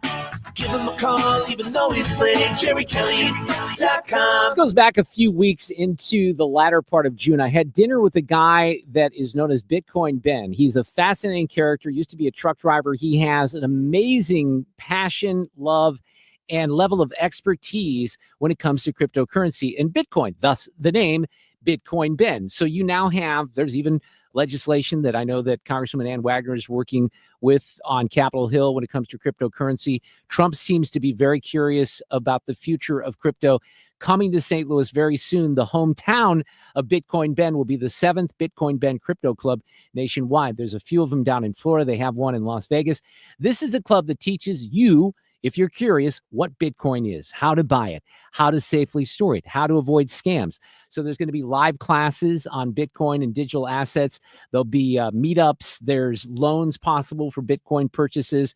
They have a private key capital bank that's coming in with this program. So if you want to hear more, first of all, stay tuned. Ben's going to be on the show soon enough. He wants everyone to have a chance at what he refers to as this once-in-a-lifetime generational wealth. If you want to find out more and do a little homework right now, it's easy. Go to bitcoinben.io to hear more about the club that's coming, Bitcoin Ben TV, the private key capital bank. All of this is coming. 941-413-6920, the website, bitcoinben.io. He's Donald Trump's #1 enemy in Congress, Chicago Senator Dick Durbin. And now Dick Durbin has a new scheme, a government takeover of your credit card. Today, consumers have thousands of choices in credit cards, all with equal, strong security. But Durbin's plan is less competition and less security. And that means more risk for your credit and your identity. Tell Republicans in Congress, stop Dick Durbin's takeover of your credit card before it's too late. Paid for by Electronic Payments Coalition. I'm John Morgan of Morgan & Morgan. If you've been injured in a car accident, call America's largest injury law firm. For over 35 years, my mission has been to deliver more for our clients, to deliver more for you. If you or anyone in your family has been injured in a car accident, call us now, as the time to file a claim may be limited. Last year, more clients hired Morgan & Morgan than ever before, protecting America, fighting for you. Morgan & Morgan. Visit forthepeople.com for an office near you. There's been a lot of talk about tariffs, how it's going to do this and it's going to destroy the economy. Prices are going to go up. Depending where you get your news from or your information from, it's going to make everything unaffordable and so on and so forth. Tariffs have absolutely zero effect on the heating and cooling equipment that we purchase. So don't be misled and fooled that if you're told that you have to buy something now because of tariffs, call me. That's the nicest thing I can say. Call me for a second opinion. Bart Inman, one easy number, Missouri and Illinois. There's only one. If you do not dial this number, it will be the wrong number. It is area code 314-293-2600. Again, easiest number, Missouri and Illinois, 314-293-2600, or on the computer, bartinman.com. Remember, 0% financing is available for most up to 60 months. Fantastic. It's time for a $98 AC tune-up. 536. This portion of the show is sponsored by Jerry Kelly Heating and Air. From the gateway to the airwaves. 97.1 FM Talk. St. Louis Conservative. Well, Sue is off today. She'll be back tomorrow. We also have Senator Eric Schmidt joining us at 5:04 tomorrow night. He's got a brand new book out, which is called The Last Line of Defense, How to Beat the Left in court. We have, obviously, as we point toward the end of the week, Reardon Roundtable. Fred is putting that panel together. Yesterday on the show, I spent a little time on this because I think it's important. You know, we have a constant theme of covering media bias on this show. It's not too hard usually to root it out, but sometimes it's a little more nuanced and maybe even more deceptive. And Olivia Reingold is with us from the Free Press tonight. She did a great story. There's some great reporting about something that kind of happened at the New York Times, but it goes well beyond that. And I think people should hear about this. Again, Olivia, welcome to the program. I did spend some time on this yesterday. How are you? Great reporting here, as usual. Thank you so much for having me. Yeah, I heard you spoke about this yesterday, and I really appreciate it. It's a really important topic. So some of it starts with this New York Times story over this 18-month-old boy in Gaza that was on the front page. And the theme for a lot of these stories is you have all these people that are in Gaza that are starving. The Israelis are responsible. The U.S. is responsible. But the picture speaks a little bit more to the truth than the story does, because they were deceptive, they got caught, and you did some more in-depth reporting, and this is not the only time that something like this has happened. Right. So this is a pervasive problem that's happening across outlets. And how I stumbled upon this story is I was looking at this image that the New York Times later had to issue an editor's note based on. And I wanted to learn more about him. And so I started Googling this kid's name, who obviously is very sick, is suffering in Gaza. But I started to realize that he had been photographed by different photographers across outlets. And so to me, that implies some level of coordination, perhaps this child was selected. We did try and work with some fixers out of Gaza, but we don't have insight. But that's just my theory. And so I did something so simple. It is shocking that no other journalists have thought to do it, which is I took these the names of these children and I looked up the Arabic spelling of their names, and I scanned Arabic press for mentions of these children's backstories. And it turns out that all of them are obviously very sick and facing grave situations with their health, but they are not victims of an alleged famine. And that is because they have really complicated pre-existing conditions. So these images that are being put out there to try and convince the American public that Israel is starving Gazans don't show that at all. I mean, that there's obviously hunger happening in Gaza, but these images are whipping people into a frenzy. And anyway, it's a very nuanced story, but that's the thrust of it. Yeah. So in the first case, that's amazing that's how you did the reporting. You had this kid who obviously does have health issues, and he has pre-existing issues that affect his brain and muscle development. So there was an updated version of the story, but of course that does not get into the print edition. And then it's always very convenient when they update the story with an editor's note. They don't do it sometimes like on the main New York Times account for Twitter. They do it on another account, right? And then not as many people see the issue. And then in this particular situation, there was a claim that her son was born a healthy child, and they removed that particular quote from the story as well, didn't they? That's right. That's right. And I would actually, not to be like a journalism hall monitor or nerd, but that obviously warrants a correction, not an editor's note. It's not context that they're missing. It's actually a correction. So yeah, they're being a little sneaky with it. Okay, but here's what else is sneaky. This is not the only story. So you start digging deeper here into other images that have gone viral, and you discover the same pattern, don't you? Right. We just picked 12. The first 12 images that we saw where we were like, okay, this is truly viral. It's traveling across outlets. It's traveling on Twitter, on Reddit, Instagram, whatever. We just chose the first 12 of those, looked into these, and in 12 out of 12 instances, these really disturbing images were of children who, yes, are sick, but their appearance can be explained by pre-existing conditions. Like, we're talking head injuries, cystic fibrosis, rickets, things that are not starvation. Yeah, and I think there was a reference into, we've all seen these heart-tugging ads over the years from, Africa where kids are starving and they want you to make donations. But that's not what this is. And it's misleading in all of these publications. So in the other pictures that you kind of rooted out and found the same pattern, were there any corrections that were ever issued by those outlets?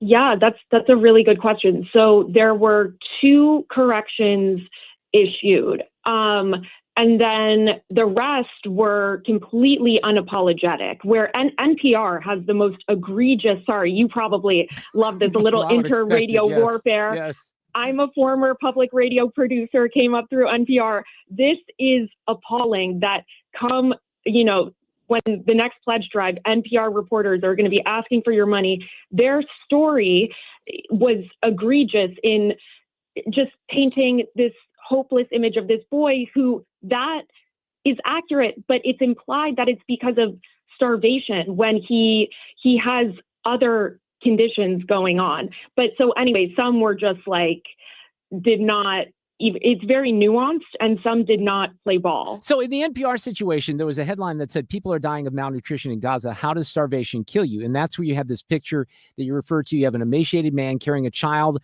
who is also looking like, he's emaciated. That gets out there. It's spread across the globe. In the NPR situation, now, in that case, you found out that the guy has cerebral palsy in other, comorbidities, whatever you want to call it. But there was no apology from NPR on that one. Did they take anything back? Okay, so that was just the NPR example. We didn't count. So the problem with the NPR story that we counted, that is a different example because we considered it's the same child as the Times that they wrote, the New York Times that they wrote this story about. And okay, so the headline for that one is, his name is Mohammed Al-Matawak. He is 18 months old and he is starving in Gaza. So it's actually just on this child, and the New York Times issued a correction. NPR didn't even respond to our request. Yeah, maybe that doesn't surprise me. But these things get out there, and they get out there on social media, and then obviously, and look, I'm concerned about anything that is a misrepresentation. I don't care what side of politics it's on, but this does seem to be something that's been consistent, whether it's taking the word of Hamas, verbatim on what they may claim when it comes to casualty figures or something that the Israelis did, or something along these lines. There is more effort to paint the picture in one direction than the other. And then it seems like when they kind of get caught with their, photos in the cookie jar, if you will, they don't seem to be very bothered by it. The New York Times kind of lets this roll off their editor's note and then moves on, and they probably don't even care about it. No, obviously the issue here is that my story, I mean, it's traveling well, it's doing quite well, but I don't think that as many people will be informed by our reporting as they saw that image from the New York Times. And this is a huge problem where I had, not to get emotional here, but I had one of my best friends who is Jewish broke up with me over this story. And we are losing people like that, people who think of themselves as progressive and can't even tolerate, like there are journalists that have complained to me about this story. And I don't understand how you've why lost would me. it care about the facts? Yeah. So on your friend who's Jewish, that doesn't make, and not to get too personal, but that makes no sense whatsoever, does it? Yeah. Well, I'm sure you're familiar with Jewish Voices for Peace. Yes. Like there are these, and not to be too judgmental here, but I think that these are people who, if they had kids, they likely will not be raised Jewish. I think that a lot of them are the 3rd or 4th generation, honestly, like myself, of immigrants who came to America to escape pogroms. And they are just, I kind of think that a lot of us are the last of the line, and we are Jewish, we are technically Jewish, but we're so disconnected from the faith, and our primary point of reference is, these progressive, liberal political ideologies. But there again, this is where my brain hurts on stuff like this. There's no anger toward the outlets, NPR, the New York Times, or others that are misrepresenting the situation. There's anger toward you for accurately reporting on the misrepresentation and catching them red-handed. That's unbelievable to me. It really is. Yeah. No, I'm the propagandist. I'm the Joseph Goebbels. Well, I'm sorry that happened with a good friend, because I've had a couple of those things happen related to Trump. And I have a friend of 45 years that I haven't been speaking to since last fall because of this, because he kind of dropped me and decided I was a Nazi. So I can at least relate on that particular. Yeah, I know. And it's sad. It really is. And, in my mind, I think of things one way. Obviously, we're going to try to get together in some sort of peace summit. I think Trump needs to get us together to hash this out at some point, but it makes me sad. And I think about it on a regular basis. And a lot of it is, it just doesn't make sense to me either. And in your case, it sounds like it would make less sense, honestly. Yeah. And I mean, the hardest part is that I don't understand. It deeply offends me and deeply troubles me. Like, I do have some friends who they're part of the DSA here, the Democratic Socialists of America in New York City, where I have friends who they're like, yep, I'm a socialist, and I don't understand it, but I try and take a leap of faith that they are coming from a good place, because genuinely, if I take issue with it here in Manhattan, like, I would have no friends right? left, No, I get it. Good luck. All right. Well, Godspeed, Olivia. All I know is this was great reporting. It really was really good reporting. Thank you. I'm a fan of yours in the Free Press. So thanks for coming on here in St. Louis tonight and exposing this. And good luck with the friend situation. That's never easy. Thank you. Favorite radio station, so much better than NPR. Take care, Olivia Reingold. Traffic from the 97.1 FM Talk Traffic Center. Things still pretty tight. 270 southbound from Page down to Gravois or so. Northbound side, Manchester, just about to 64. And 64 westbound, Kings Highway over to 270. Slow, then choose through Chesterfield, both east and westbound on 64. 55 southbound has some delays left over from Broadway to Bates. Northbound side, heavy Poplar Street Bridge over to 64. Still going with that road work in that area. And 44 westbound slows from Lindbergh to 270. This report is sponsored by Baron Mirror Glass and Door. Baron Mirror Glass and Door has the largest, most beautiful showroom in all of St. Louis, full of the latest, most custom designs, located in Chesterfield Valley.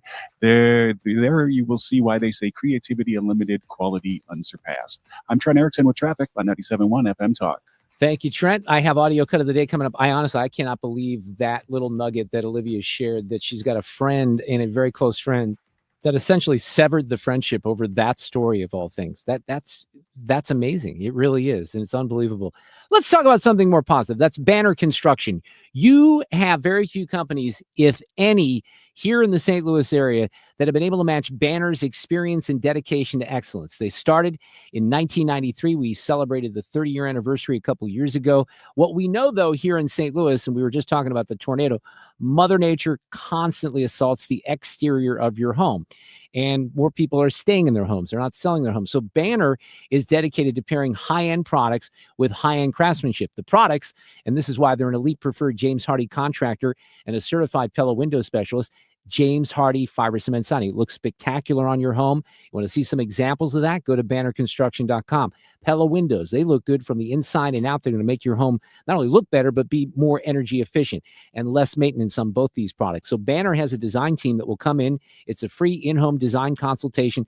If you want the best looking home in the neighborhood, they're going to make sure that happens for you. So visit the website at bannerconstruction.com or call 314-569-1050 and have a banner day. Bannerconstruction.com. From border security to school choice, the Constitution to the culture war.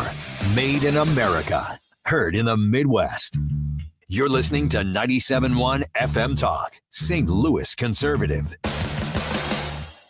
When you're approaching retirement, there are a lot of questions to answer. Do you have enough money to fund your income for life? How should you claim Social Security? And what's your plan for health care and long-term care? Hi, I'm Eric Robert, Director of Investments with the ClearPath Wealth Management Group at Stifel and host of On the Money Saturday mornings at 11 on 97.1 FM Talk. Don't leave your retirement to chance. It's crucial to understand and address relevant risks before you retire. Our team can help you get organized, guide you through critical retirement decisions, and create an investment portfolio designed around your needs. To schedule your free retirement plan consultation, go to clearpathinvesting.com. That's clearpathinvesting.com, or call us at 636-695-2650. That's clearpathinvesting.com or 636-695-2650. Stiefel Nicholas and Company Incorporated, member SIPC and NYSE. Hey guys, Glover here with my friends Mark and Neil Gelman from the Gelman team of eXp Realty. Selling your home, every situation is unique. Find the best options that are right for you from the real estate team who offer more options. 314-336-1991. Go to thegelmanteam.com. Tony La Russa here. Has your loss of energy and weight gain thrown you a curveball in your relationship? If so, go see my friends over at Victory Men's Health. Discreet first-class professionals will help you hit those curves out of the park.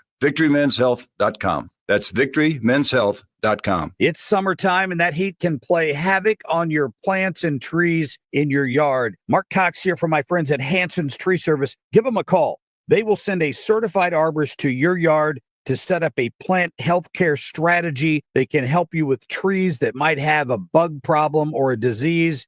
Plus, they can deliver mulch directly to your driveway in most cases. Just go online to hansonstree.com.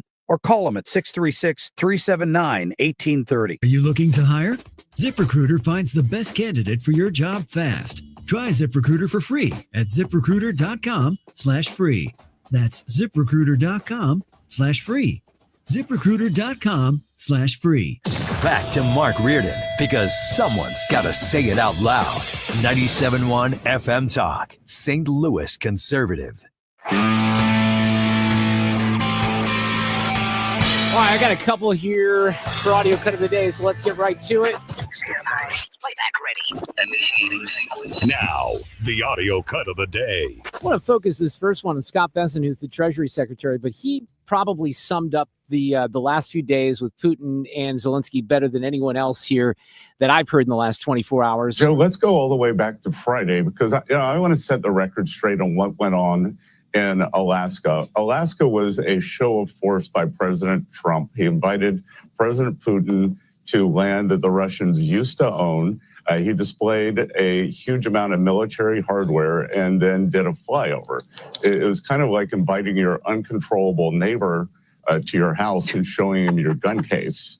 So then the President Zelensky, we had a very good meeting with him and his team in the Oval for about an hour and a half. And then we met with the European leaders. It was an incredible group to have in the White House, all led by President Trump. And yes, the culmination of that was a call with President Putin. And my strong belief is that there will be a bilateral meeting between President Putin and President Zelensky. And that's the only way to end this conflict, is to get the two sides talking. Well spoken by Scott Bessent. Then we'll go in a different direction here. I always like it when people in Hollywood, this does not happen very often, they kind of stick to their guns. So Chris Pratt has been in the news. He's a huge Hollywood star, right? A lot of people couldn't get away with this stuff, but I think he's a big enough star where he can. He's become friends and close with RFK Jr. And he loves what he's doing when it comes to make America healthy again. But because Chris Pratt is siding with RFK Jr., hanging with him, and because he's in the Trump administration, that means that Chris Pratt is an evil Nazi, right? He goes on Bill Maher's podcast, says that's okay. In politics, you inherit enemies, and when you jump on on the bandwagon with who is the most divisive president ever, it makes sense that you're going to be made to look terrible. And so I don't know what to believe, because it's not like I sit with Bobby and I go, so, hey, let's talk about this. Let's talk about it. It's like we're just playing cards or playing Mafia or having fun or having dinner. I'm not going to pick his brain to find out exactly which of those things are true. I just kind of assume that none of them are. And for the most part, I wish him well, man. I hope there's certain things that he oversees that seem to be supported in a bipartisan way, like getting terrible toxic stuff out of our kids' food. I think that's a great thing. And so if you do that, that's amazing. I'd hate to be so mired in hatred for the president that any success from his administration is something I'd have an allergic reaction to be like, oh, well, if they do it, I don't want it to happen. I'll put Clorox in my children's cereal myself. Or, it's like, come on, be reasonable here. There's certain things that would be a good thing to have. I want them all to be successful. Yeah, but the problem is 90% of Hollywood feels exactly the opposite. I also love the fact that Chris Pratt was talking so much, even Bill Maher couldn't get a word in there. Traffic from the 97.1 FM Talk Traffic Center.